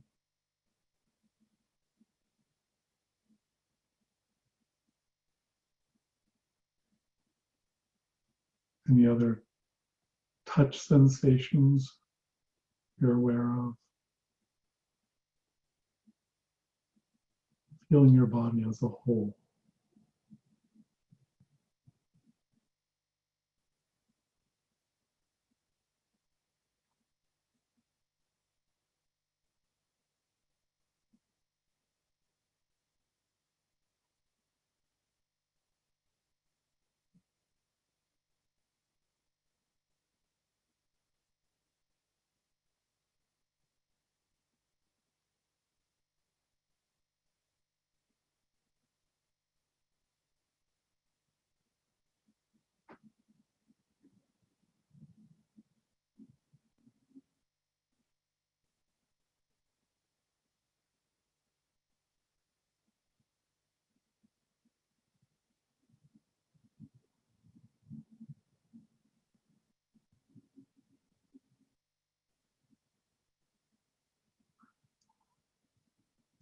Be aware particularly of the region of your body from the base of your spine to the top of your head.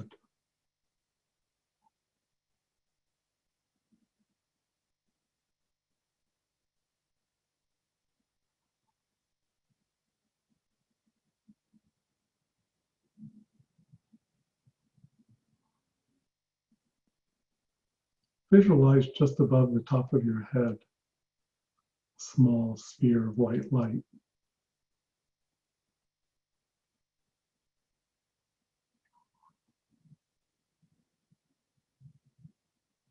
The energy there is very spacious.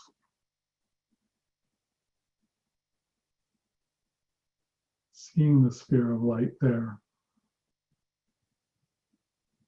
connects you to a sense of the spaciousness.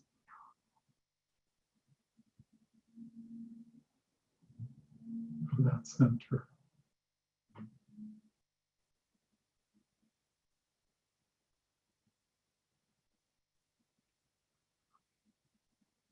The brow between the eyes, there's another small sphere of white light.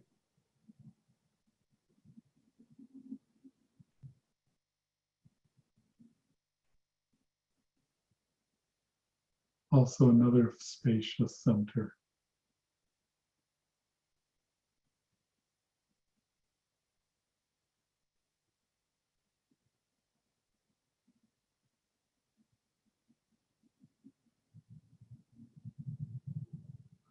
And moving down to the throat, base of the neck, visualize another sphere of white light.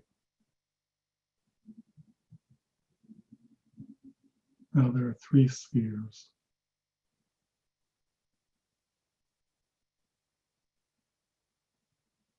Feel how seeing these spheres makes your awareness clearer, brighter, more spacious.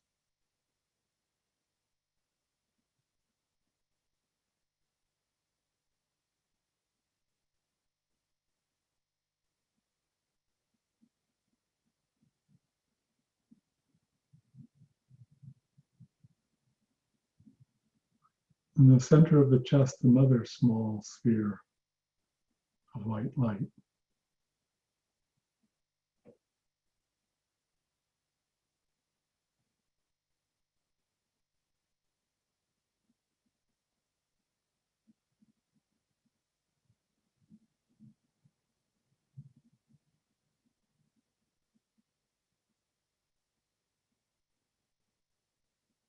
And just below the rib cage, the region of the solar plexus, another small sphere of white light.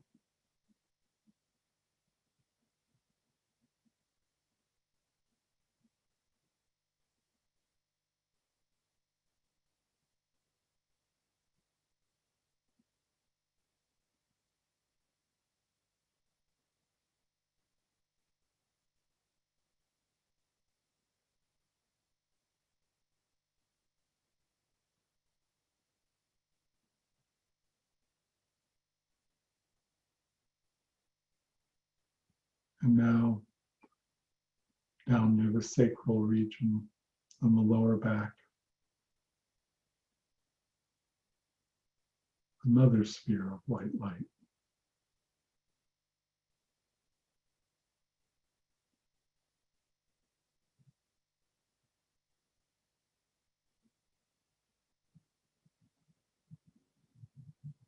Sense how as we move down and create spheres below, just give a sort of grounding, incarnating,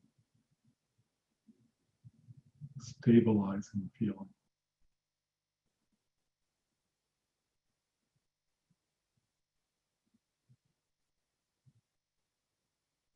Finally, at the base of the spine, another small sphere of white light.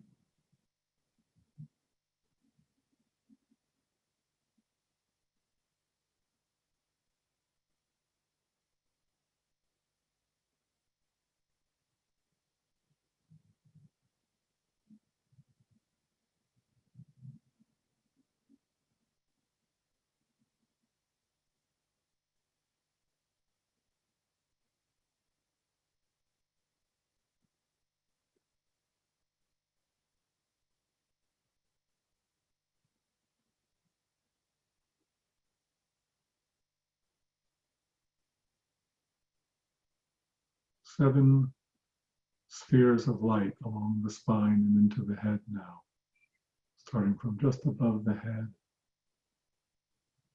to the base of the spine. See them all together now, and just notice how seeing these spheres affects your energy and your awareness.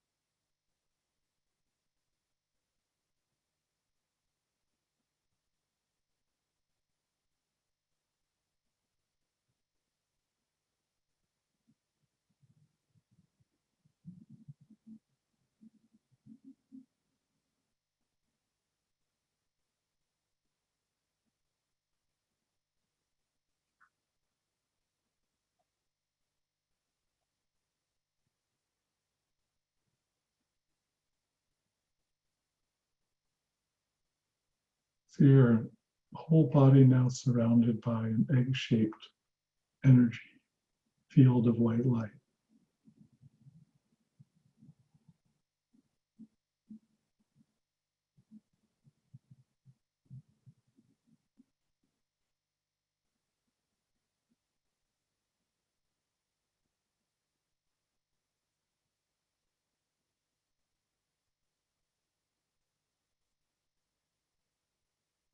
White light permeates your body and surrounds you. At the same time, you can still see clearly the 7 spheres.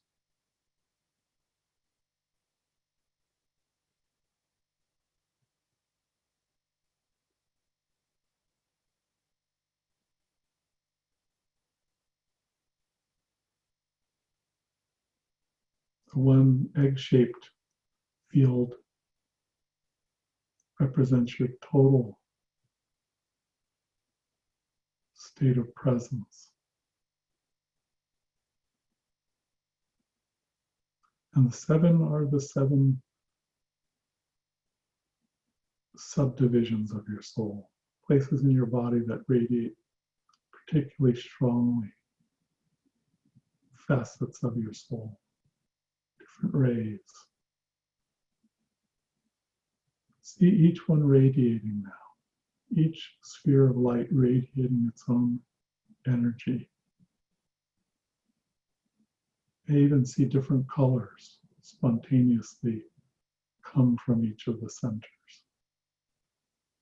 Whether you see colors or white light, it's all the same. Just feel yourself generating luminosity that blesses the world around you, emanating through all 7 centers, all 7 rays.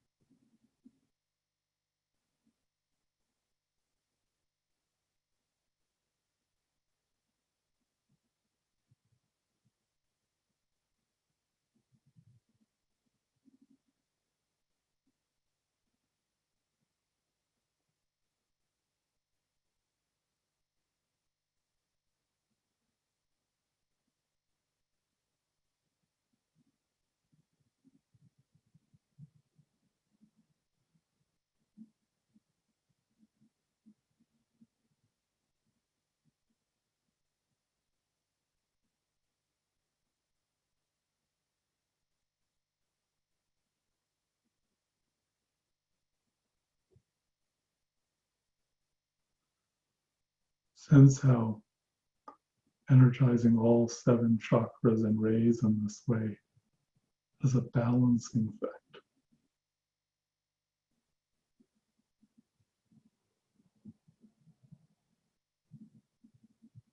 Balances, for instance, the more spacious, formless part of your nature, your awareness,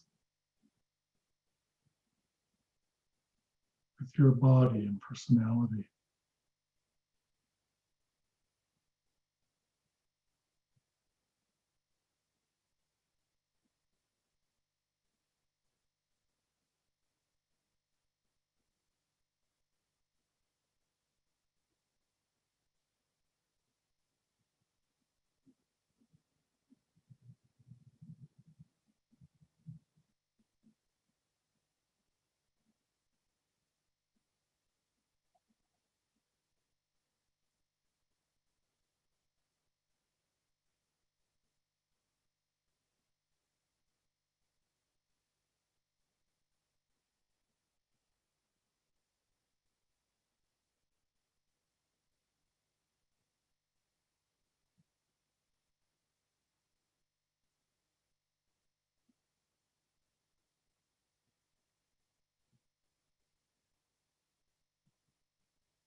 You might feel drawn for a moment now to one particular center. Just allow a natural radiance to be present. And while that's happening of its own, just to pick a center that you feel drawn to and take a moment to just attune to it more. Still aware of your whole energy field and your other chakras, but in the background, I'll bring to the fore of your awareness one particular center.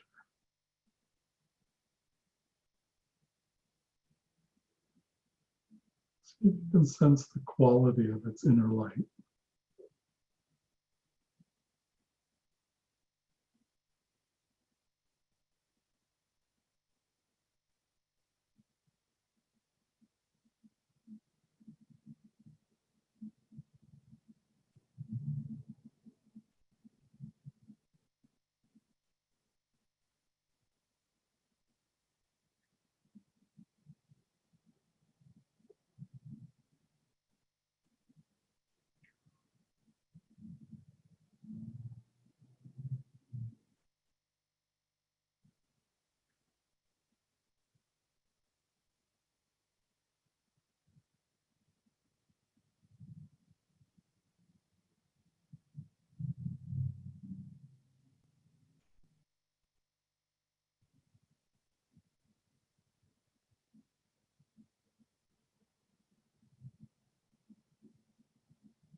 Now bring your awareness back to the overall field of light.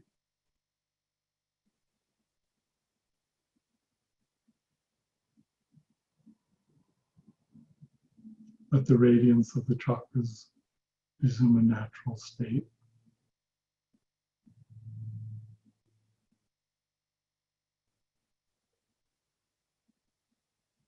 Feel the field of energy surrounding you. Strengthen and nurture your energy. Protects you from unwanted energies in the environment, while at the same time letting in what you wish to connect to.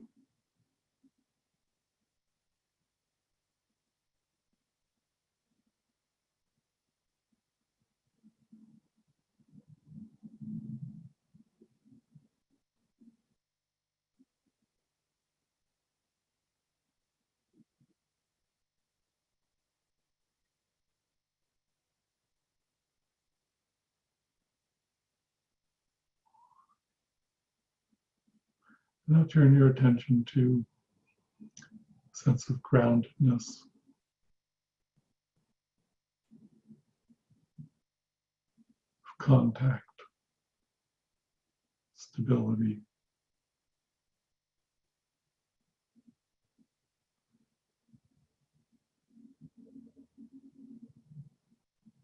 And when ready, open your eyes.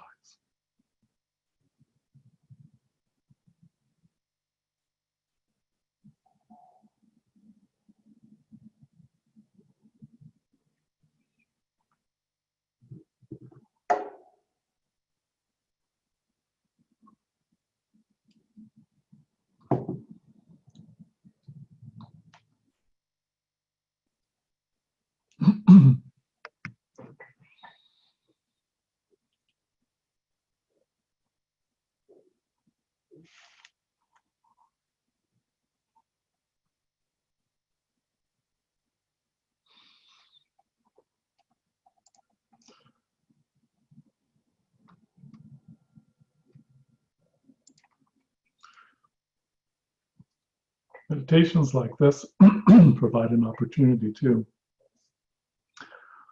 lay a foundation for exploring the chakras, learning to attune to them, gently energizing them. We don't want to over-energize them, but just gently energizing them, bringing them more into our awareness.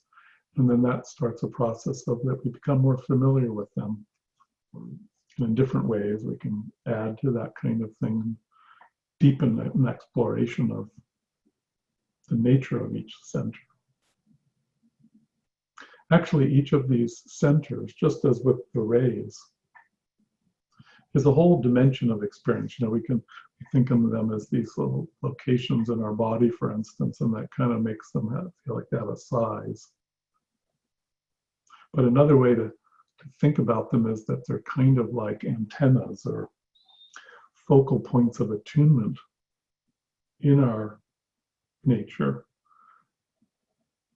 that are capable, as they unfold in our consciousness and in our bodies and our energy bodies and so on, that they open to us and they connect to a whole richness of dimension.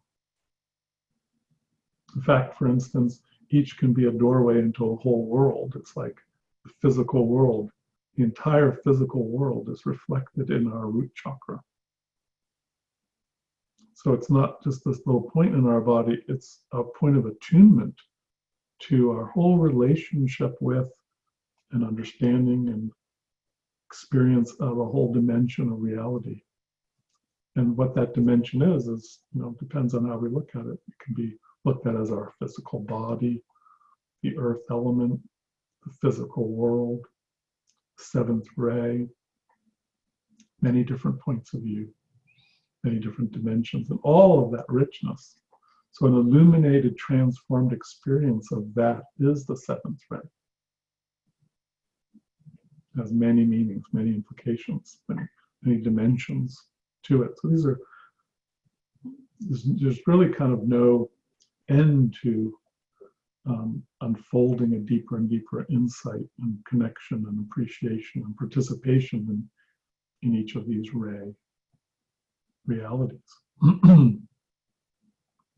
And since awakening is at the essence of what our spiritual path is, and this is just a particular way of talking about how that unfolds.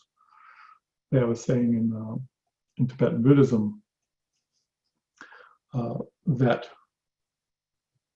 the qualities of enlightenment, the different spiritual qualities that unfold, and even capacities, spiritual abilities to actively be of service, for instance, that in deep non-dual awakening, it's not as if that non-dualism obliterates all of that. It in fact strengthens it and brings it to a fuller level of expression, and that in that context, all of that is seen as like the natural manifestation of our enlightenment. So the rays can be viewed in two different ways. They can be viewed as tools or methods or qualities and energies that we work with to cultivate spiritual development and in our service as well. But they're also the fruits of the path. These rays naturally just radiate from our essential being the deeper we unfold enlightenment within ourselves. So they're both naturally arising, and they are methods of awakening. That leads to the reality that there's 7 major paths to spiritual development. Because on the path, we're going to want to try to develop some degree of balance of the full spectrum of spiritual qualities and types of wisdom. But each person will have a leaning. They'll favor, we have a reason, which we'll get into more, why we naturally kind of are inclined to a particular way, a particular path. Hence another phrase that comes up in these teachings is the 7 paths. 7 rays lead to the 7 paths. So before we go on a little bit more with that, let me just pause for a moment and see. I will unmute and see if there's if anybody would like to share from the meditation, comment, questions, or sharings from the meditation.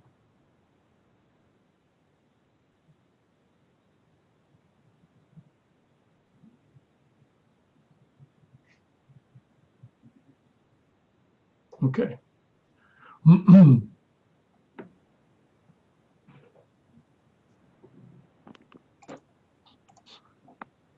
Let's see. Again. So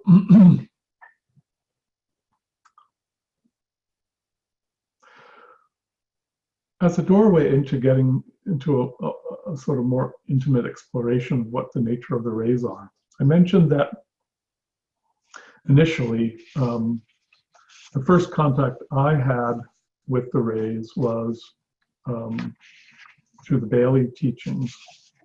But there was a little bit of history in that kind of modern transmission of the Shambhala and planetary lineage that came before that.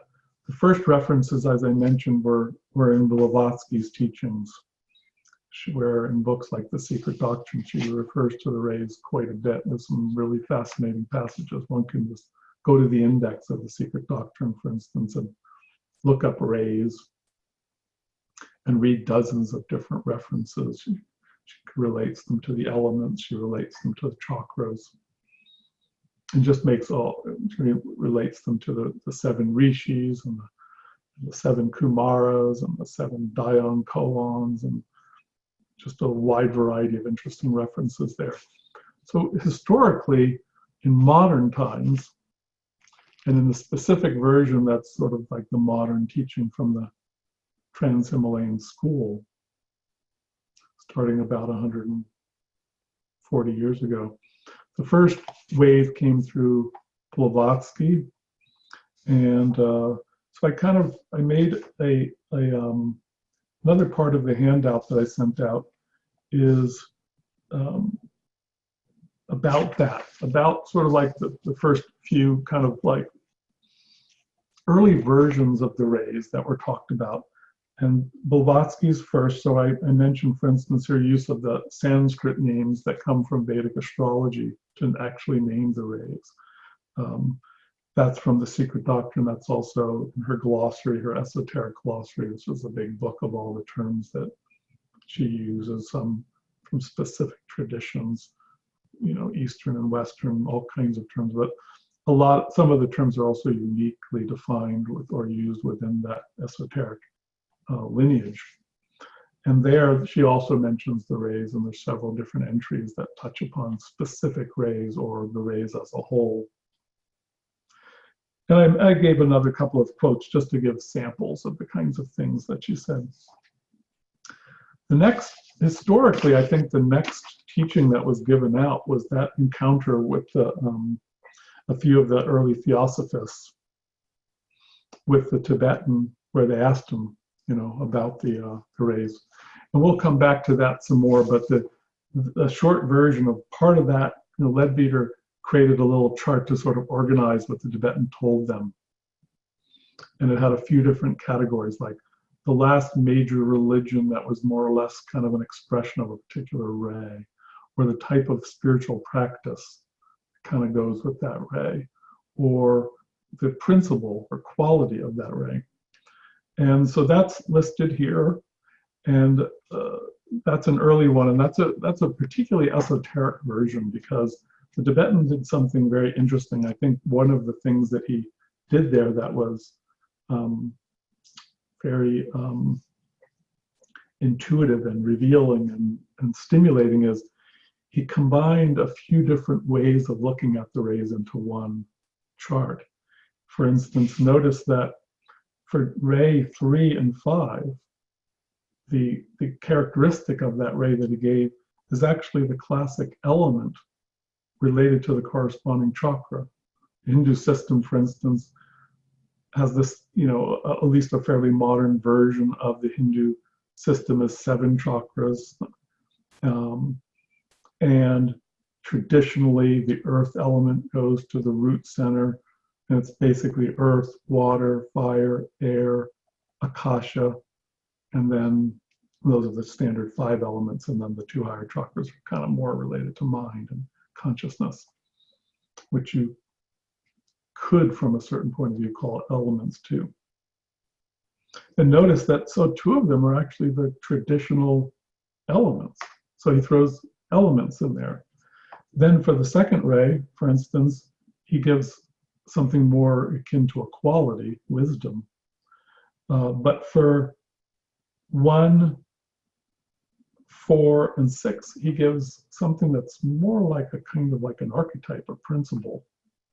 You know, birth of Horus, that's sort of like an archetype. That's from the Egyptian tradition. It's kind of like a Christ image, the birth of the Christ, the birth of Horus, incarnation of deity. So one could spend actually a while. This is a very fascinating and stimulating version. So that was one of the early ones. Soon after that, in about Leadbeater developed his own version and kind of translated some of that and interpreted it. And in 1920, he published a book called The Science of the Sacraments, in which he gave out probably the first strictly qualitative version of the rays in modern times. In Vedic astrology, they've been talking that way for thousands of years, but in the West and in modern times, this is the version that Leadbeater came up with. And its strength, wisdom, adaptability, beauty and harmony, science, devotion, and ordered service. And then a couple years later, Bailey published her first book, Initiation, Human and Solar. And then we see one that's pretty much based on Leadbeater, but kind of modified and enhanced. And we'll talk a little bit about where that came from. Why is that different than what, why is it similar and why is it different than what Leadbeater said, or the Tibetan for that matter, or Blavatsky for that matter. In a sense, those are 4 different points of view. And I think with intuition, we can see how they all have something in common. They overlap, but they all also bring something different too, to the understanding. And from my experience, in most cases, that difference that they each bring is actually true and enriching. Sometimes there might be little glitches. Part of the challenge with these things when using the inner tool of intuition, and especially when we use psychic faculties to try to explore these things, we are ultimately conditioned by our own individuality, our past history, our belief systems. The mind filters things. We don't just have pure sensory perception, for instance. Even our physical senses, if we're walking down the street and off 100 meters away, we see somebody coming down the street and we think, oh, that's my friend so-and-so, and then we get closer and it's not. Our mind projected that image onto that form and interpreted it that way as that person. It wasn't. We misunderstood. So we're always filtering even sensory perception through the mind. The mind categorizes. And for the most part, it happens unconsciously. So there can be deep biases, attachments and aversions, belief systems that are embedded in our psyche, much of which is outside of our day-to-day awareness. That's actually the way we're filtering our experience, even our sensory experience, even how we interpret the world around us. So that's not only the case through the physical senses, that's certainly the case through psychic phenomena, because psychic perception, which includes things like seeing an aura, seeing different etheric energies, seeing chakras and nadis, seeing landscapes and environments and beings in the subtle dimensions, the astral and mental plane. All of these kinds of psychic experiences, and many others, are actually sensory experiences too, much like the physical senses, that to have them, we use the senses of our subtle bodies. And in the same way, our senses and our subtle bodies filter experience. our mind filters the experience of our our physical senses, sorry. It also filters our psychic experiences. And so what happens then is let's say if we were trained in the Kabbalah in our last incarnation, those beliefs are still functioning in our subconscious. And so then when we have some kind of spiritual experience, for instance, they might filter that, and we'll be seeing it through that lens that we picked up in another incarnation, or maybe in this incarnation. Maybe a number of different points of view are vying in there, and they kind of jumble together to create a lens that's sort of confusing. And so the challenge, just like the way modern science says, okay, we recognize that we have these biases. Is there some method we can use to try to eke out those biases and get to some more objective experience of things? Well, frankly, in my experience of the spiritual traditions, the fundamental idea of cultivating intuition is powerfully about, among other things, freeing ourselves from those biases.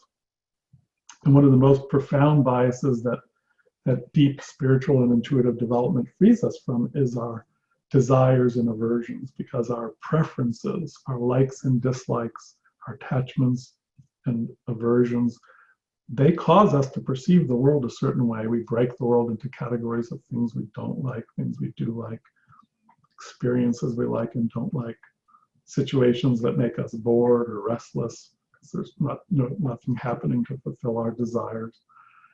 And all of that actually causes us to see the world in a way that's deeply biased by our attachments and aversions.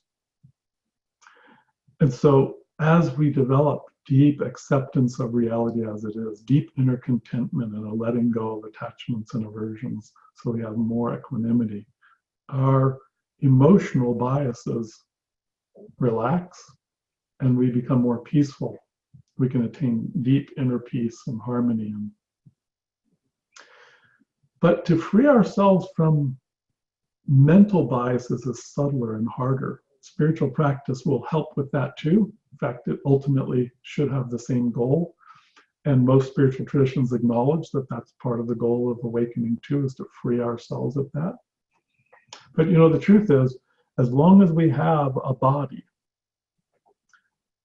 as long as our spiritual nature incarnates in these forms with their minds and bodies, we will at least a little bit, and usually more than a little bit, be conditioned by biases that are built into those minds. So we can transform and illuminate, purify those bodies to become more objective, more impersonal, more unconditionally loving and intuitive and unbiased. But it's never perfect.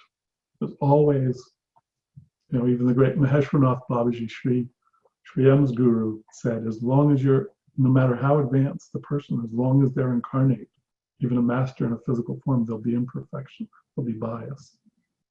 So Kuthumi, in a famous passage in the Mahatma letters, sort of confessed to his biases. You know, he said, you know, I follow the teachings of the Buddha, but I still have to acknowledge that I have some bias. Like, I love the country I was incarnated in this life. I have a bias towards India.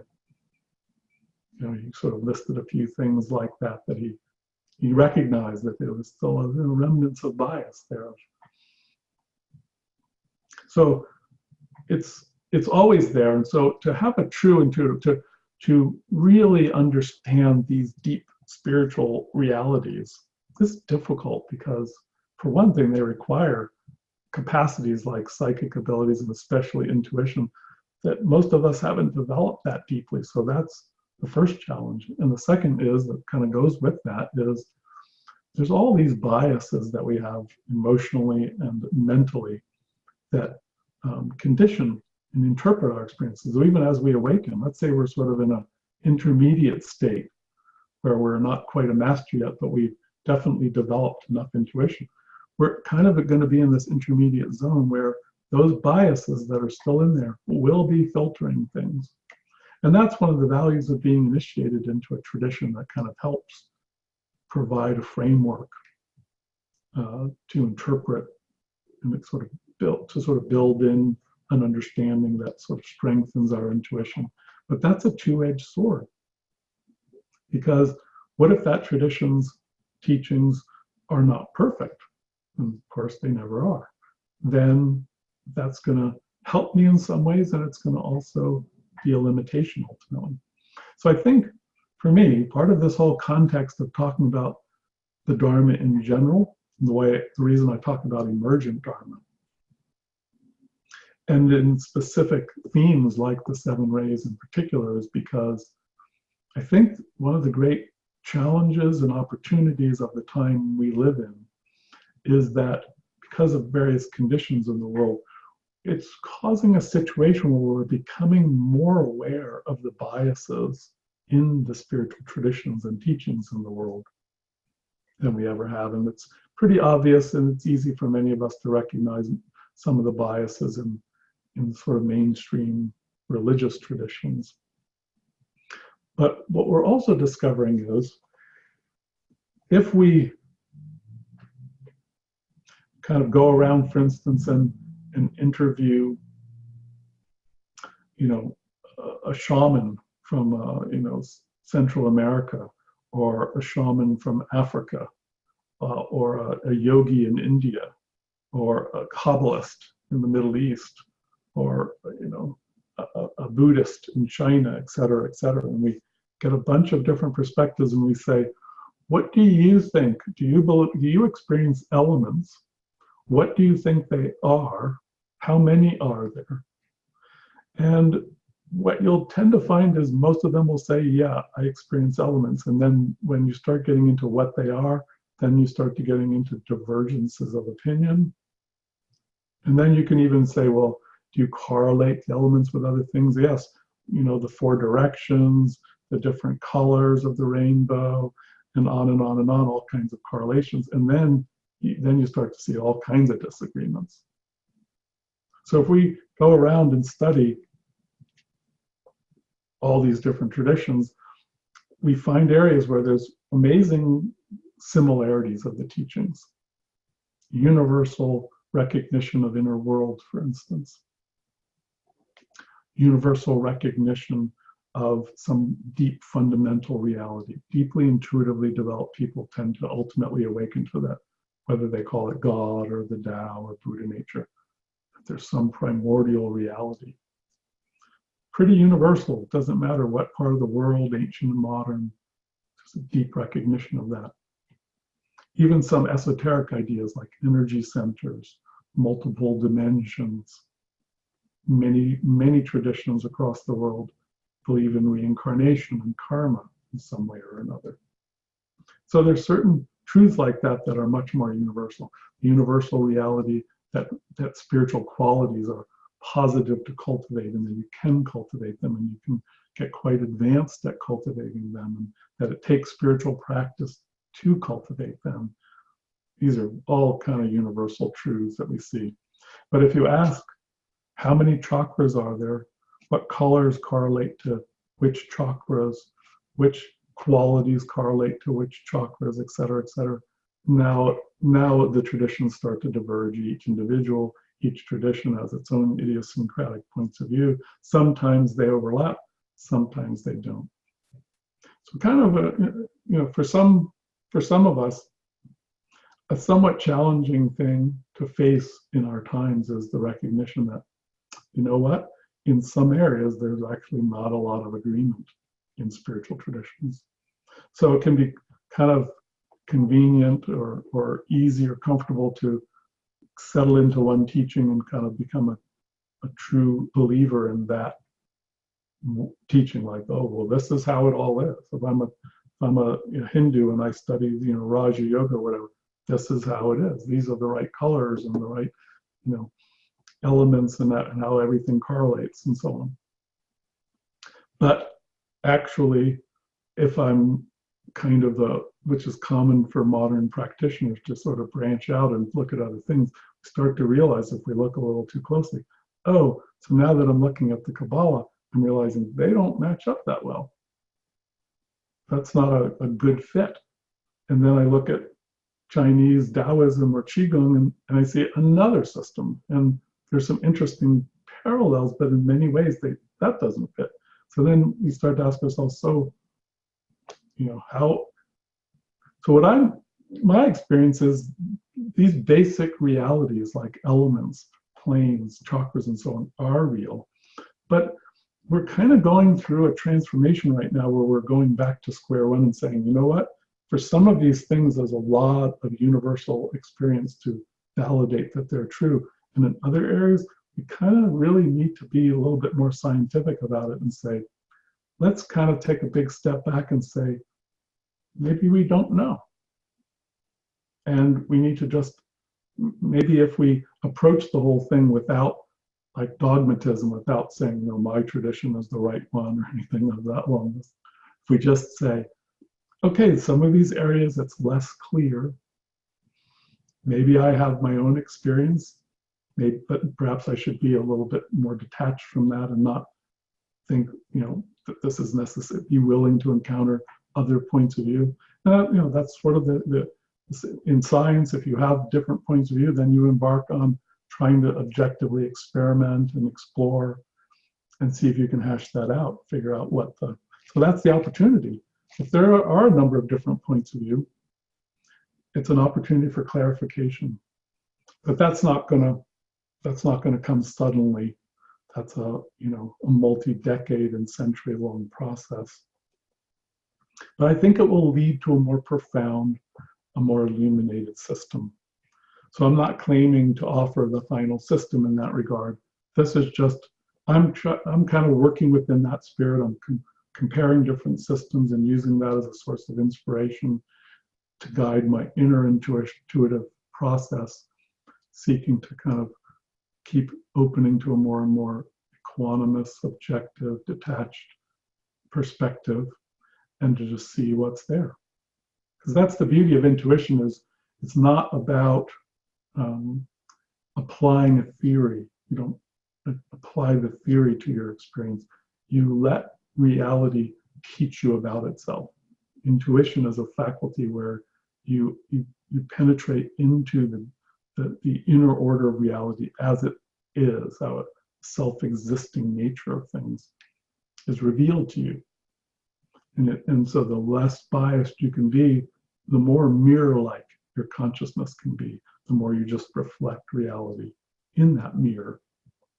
And it turns out that in some ways it's harder to do that than we might have thought. It's a little easier in the sense of, on the emotional level, like in the sense of just freeing ourselves from personal desires and attachments that make our hearts more compassionate, more open, more kind and forgiving and accepting. In some ways, that's a somewhat easier task. Getting the mind really clear and objective and free of dogmatism, free of bias, free of attachments to beliefs.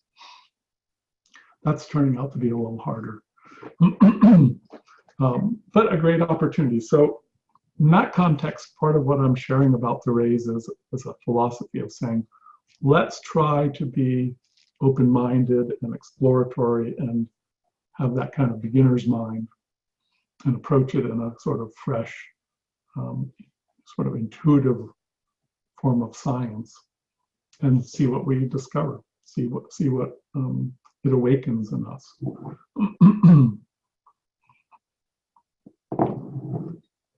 So one way to do that is to begin with the chakras. Incidentally, an interesting thought about that is when one could say, well, if we find these different systems around the world in different teachings, individuals and traditions and so on, and there seems to be a lot of disagreement, does that mean that there was no value in any of that? And two comments I'll make real quickly about that. One is that any of these systems aren't completely wrong. They're just they're like a particular point of view that is in touch with some reality and then might be sort of seeing it through a lens that's giving it a bias. So if you compare that to a person looking at the same thing from over here, they're kind of seeing the same thing, but their biases might render it somewhat differently. But that doesn't mean that they're not somewhat in touch with that underlying reality. So that's one comment. The other is that there's a wonderful thing about spirituality, which is that, in a sense, there's two sides to our intuition. There is the what could be called the mind side, and it's when it's intuitive, it's really the essence of mind, a deeper trans-intellectual type of knowingness. And then there is the feeling side. It's more rooted in the body, in the senses. But then it's the spiritual, it's a spiritual version of that, like the essence, the spiritual essence, the liberated or illuminated form of feeling. So intuition is really the marriage of those two facets, where feeling and knowing merge into a kind of holistic way of being and understanding. Now, sometimes though, what happens is we can tap into our intuitive and more soulful way of being and knowing, kind of leaning one way or the other. So let's say if we have I'm reminded of a story that Daskalos shared. I think it's in one of the Marquitas books, where a woman comes to visit Daskalos, and she's an energy healer just like Daskalos. And so they're talking, and Daskalos, and then a person comes that needs some help. They show up to get some healing from Daskalos. So Daskalos invites this woman, as I remember, to do a healing on this person. And she has her own methodology, and she proceeds to do a healing. And then later, after she's gone, Daskalos is talking to the author of the books, Marquitas, and maybe some other people, and he says, she's an effective healer, and the healing process is facilitated by what she does. But her understanding, the science side, you might say, of what she thinks she's doing isn't accurate. She doesn't really have a very good understanding of. So it's as if the process still works in spite of what she thinks she's doing, not because of it. And so that's the fascinating thing about esoteric and spiritual sciences, is they're powerful, and if you do understand what's happening, that enhances it. But it can still happen in spite of, if you don't have a very good understanding of what you're doing. Somebody once asked Blavatsky. Blavatsky was renowned for having a variety of powerful siddhis or spiritual abilities, including materialization and other psychic, sense to clairvoyance and other things. And someone once asked her how she did it. In other words, what's the science involved? What's the technique? And she said, I don't know, I just do it. It's like riding a bicycle. You don't have a science about that in your mind. You just do it. You kind of do it more in a feeling way. And so, in a sense, in many ways, in these areas where people have these complex sciences in their spiritual teachings, to the extent that maybe they're not as accurate as sometimes people might hope they are, doesn't mean the whole system's inaccurate or that it's completely inaccurate. It's just maybe not as advanced as it could be.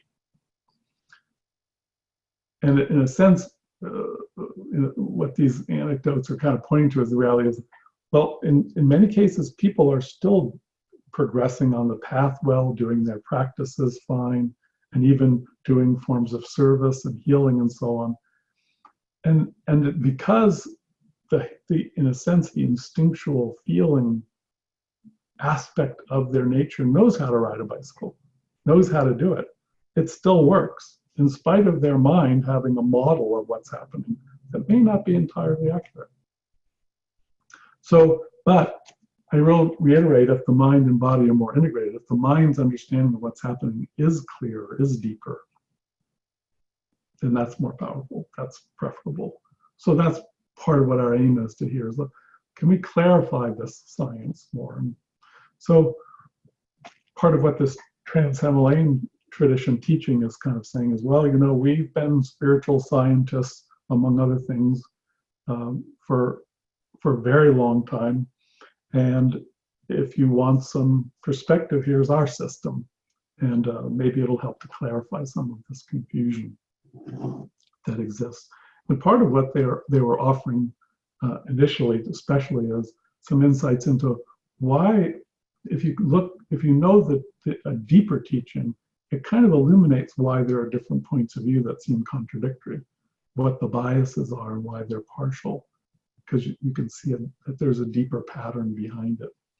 So what is that pattern? How do we get to that? It's part of the sort of like the challenge of modern times. We're living in a time where awareness of different traditions is making us aware that there are these differences. And it therefore is a powerful opportunity. It might be a little disappointing if we're, you know, some of us certainly would rather just believe that, oh, this teaching here is really amazing. It's from the highest source. It's very near perfect. So I don't have to figure any of this out. I can just inherit this thing that's already finished. In some ways, facing the reality is actually kind of good, because the final goal of spiritual development isn't just inheriting a belief system. It's awakening our own intuition. So, well, the current situation kind of is challenging a lot of people to awaken their intuition more, because they're discovering they can't. Sometimes they discover they just can't settle in on a particular tradition completely because they see differences of opinion about some of these things. So that's the challenge. Oh, my phone thinks I'm talking to it.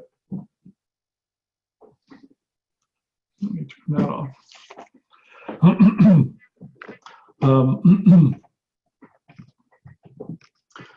So that's the sort of good news and the bad news. The good news is it's a powerful opportunity to have a kind of a renaissance in spiritual understanding and move things to a deeper level that can be inspired both by the challenges of you know, that I've described, kind of a modern spirit that's a bit less sectarian and less dogmatic. That's more and more modern science kind of helps foster that spirit too.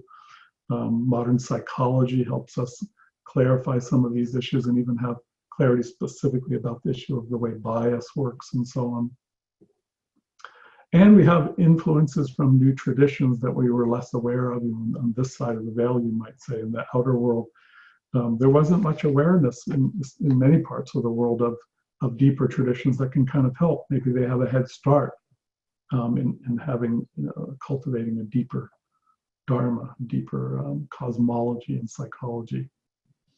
So that again is more of some more about the context. I'm spending time talking about this at length because to me it's been part of my own journey that it's been important to free myself from specific belief systems, whether they come from, you know, Hindus or Christians or Kabbalah or, you know, theosophy or what have you, and kind of center myself more in personal experience and intuition as the core method of exploring.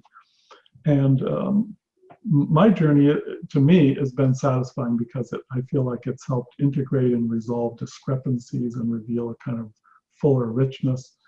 Maybe you'll resonate with some of that, more or less. That's you know, that's why I offer it, in case that's the case. And ultimately, the goal is to sort of awaken that intuition in yourselves, whatever that, you know, to strengthen that awakening, which is always ongoing on the spiritual path. I'm going to pause there for a moment and just see if there's any comments or questions about that little piece that I went a little more deeply into so far. Did I hear a voice? A question? I have a Yes. Yes, Johnny. question.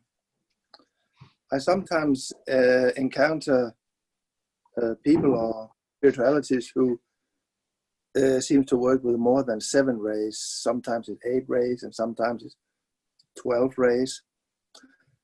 But listening to you, it seems like there's actually not room for more than 7 rays. So I would like to hear if you agree, and maybe you have also self-encountered some of these spiritualities with more than 7 rays, and maybe you can comment on what are they seeing? Why are they misinterpreting, or how do they come up with 8 rays or 12 rays? Gotcha. I understand. Good. Thank you. That's a very interesting topic. And of course, as someone who, an aspect of my own spiritual path has been deeply involved in understanding, deepening my own understanding of this, then of course I've encountered those ideas myself. So that's a big topic. The shorter answer, because we've got about maybe 10 minutes left today, would be partially, I think in a sense, each number is its own point of view. So you can take a number like 3 as your glasses, put that on, and then you see everything in 3s. Now there's 2 possibilities there, though. What that can do is help bring out the 3-ness that is a dimension of reality. There are trinities all over the place. On the other hand, so each point of view that we look through can be a valid point of view and bring out that sort of perspective of reality. Shiva and Shakti is a basic polarity, for instance. If we go deeply intuitively into that, we can see the whole universe as a play of Shiva and Shakti. And that becomes a very profound intuitive perspective. So in some cases, these are simply alternate systems, say 9 or 12, which are also true and aren't replacements for the 7 rays. They're just, for instance, in astrology, there's 12 signs. And at some point in the webinar, we'll talk about what is the relationship, at least from the point of view of a kind of more esoteric astrology, perhaps like the astrology taught by Sri Guru Babaji and that lineage that relates very much to Vedic astrology. They relate the 12 constellations, the 7 planets, including the sun and the moon, and the 7 chakras. So there's a way that you can see how those harmonize. But some people kind of tune into just the 12 part of that, and instead of seeing that as being able to be understood in the context of 7, they just think it's a new version, and the 7's old and outdated, and the 12 is the true system. So I think that's one of the things that can lead to that is it's kind of mistaking, combining different points of view. I've had people, I did a workshop maybe 35 years ago on esotericism, and including the 7 rays in New England. And one woman told me that, she believed that there were 9 rays now, that there were 2 new ones, that part of the sort of revelation of our time is new rays. But then when she told me about what the qualities of the new rays were, they were really qualities that were part of the original 7. She just didn't understand that. So to me, there wasn't anything compelling about what she was saying, because she was just adding, kind of creating new categories, but then putting old qualities into them. So that didn't really resonate with me. Didn't seem illuminating or clarifying in any way.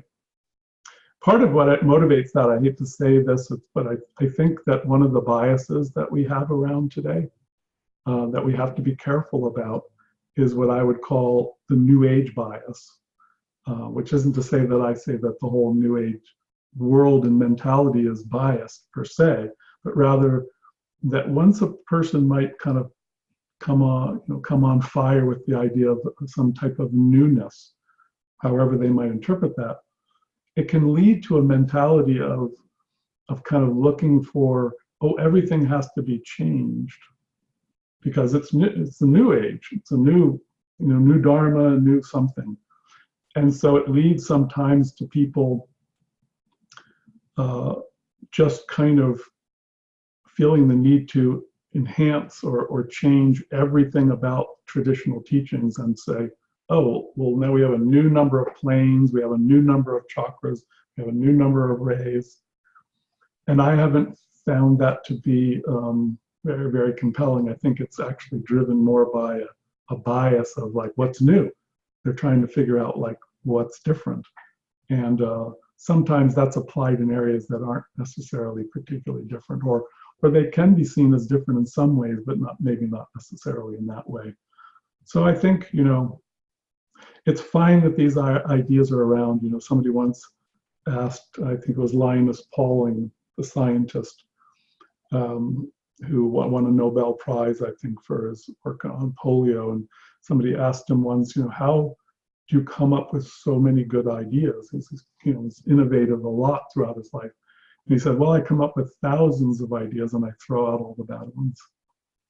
So it's fine to, that we're generating all these ideas, but we also have to do the work of sorting through them and figuring out what the real deeply intuitive, profound insights are, and which are just sort of fascinating possible ideas that ultimately need to be thrown out because, no, that's not quite it. And that's part, I like to draw a parallel between spiritual science and material science. A part of science is not just generating theories that turn out to be valuable, it's throwing out hypotheses that don't turn out to be useful. So it's fine, that's part of the process. So I'm willing to hear out different points of view. But in the end, I'm still going to go back to my intuition and see what makes sense to me. And that's kind of the method that I use. So far, I haven't encountered a new version of the rays that is compelling to me. My own intuition, though, is that, as is indicated by other authors, that in the same way each plane has subplanes, each ray has subrays. So you could say from another point of view, there's 49 rays. Also, I feel that if you combine the basic archetype of the basic polar nature of reality, like Shiva and Shakti or yin and yang, and then you kind of combine that with the rays, then that gives you 14 different subrays. Same way you could have 49 subrays. You could also say there's 2 major subdivisions to each ray, an active side and a receptive side. Each ray has that, and that gives 14 rays. But the basic archetype is 7, and then you start looking at the subdivisions. So that's still what's compelling to me. But if anybody has any other ideas about that, feel free to share them. So, Johnny, was there anything that I missed about your question and what I've said so far? No, that was very good. So thank you very much. You're welcome. Thanks for the question. Welcome. Okay, we have a few more minutes. Is there any other? Oh, Tamara, you have a question or something to share? Just more like a clarification question. Okay. I think it spins off on what you were just talking about. But I think at the beginning of today's talk, you were saying how your path of discovery about the 7 rays, and what I was hearing, and I just wanted to hear it from you whether I was hearing it correctly, was almost as if you have a perspective on the rays that actually comes from the different elements, that there can be a more earth perspective. So in other words, there's like almost 7 ways you can look at the 7 rays, but depending on what plane you're on or something like that. does that sound right? Because sounded like there was a more spacious way, a more earthy way. I mean, there were a couple ways that you were describing as if they almost have different colorations from the different planes or different perspectives, and that was the part of the problem with why people don't understand the seven rays, because the different paths you can come at, or the different planes you can come at it from. Am I hearing that correctly? I think so, yes. I guess there's maybe two sides to that idea from, the way you're, expressing it right now that I agree with. One is that because the rays are such a rich theme, it's as if these keys that Blavatsky mentioned are like different points of view you could look at them from. And one of them is the elements, for instance. Another is the principles or facets of human nature, like we have an emotional nature, physical nature, mental nature, and so on. And in some systems, there's 7 of those, and they actually relate to those rays. And so, in part, differences could relate to which one is being emphasized. And that kind of throws a particular light on what the rays are. But a complete picture, what Blavatsky was suggesting is that there were 7 keys, 7 major keys, and that for complete understanding, you needed to turn each of the 7 keys, so to speak. You needed to unlock the intuition of each of those. It's kind of like 7 spotlights illuminating the nature of the rays. But if a person had partial views, that could also lead to incompleteness in their perspective as well. So one of them is definitely the elements, yes. But that alone can really be very illuminating. But looking at it from other points of view too kind of brings out other dimensions of it as well. Does that make sense in terms of your question? Did that address your question? Yeah, so basically that if we're not awakened, say if we're not, our initiations haven't, if we're on a lower initiation, we're probably going to only have a perspective on the rays from that perspective. In other words, there might be different, deeper perspectives as you kind of go the initiation.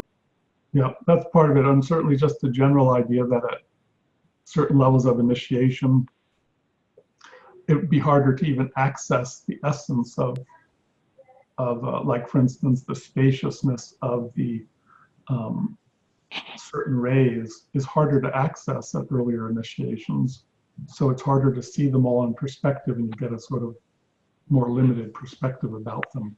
So it's possible to kind of begin to get a broader perspective at earlier stages.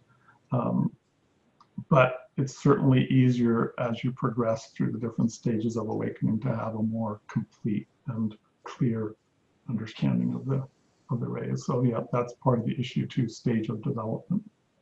Okay, I thought I heard you saying all of that, but I wasn't. I just wanted to bring it up to clarify a little bit. Thank you. Yeah, you're welcome. That's it's a bit tricky. A final thought that I'll leave you with is sort of just a subjective comment of that.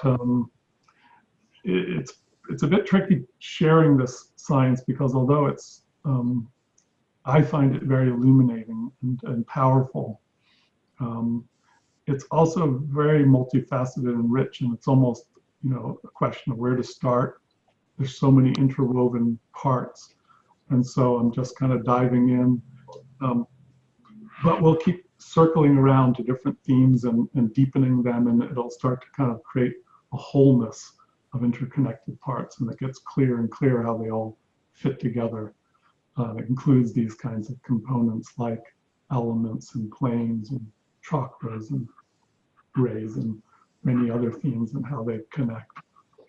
So we'll just keep working on it, cycle around, we'll do some meditations, and hopefully it'll all kind of come together and come alive. I just wanted to thank you for your yes. personal, the personal story and the experiential approach. versus the sort of just dry intellectual. I think that having it come about as like part of your process and your personal experience adds a depth to it that I really appreciate, and I just wanted to say that. Thank you. Thank you. Yes, you're welcome, and thanks for sharing that. Okay, well, thank you all for coming today, and I look forward to seeing you all again in a couple of weeks. Thank you.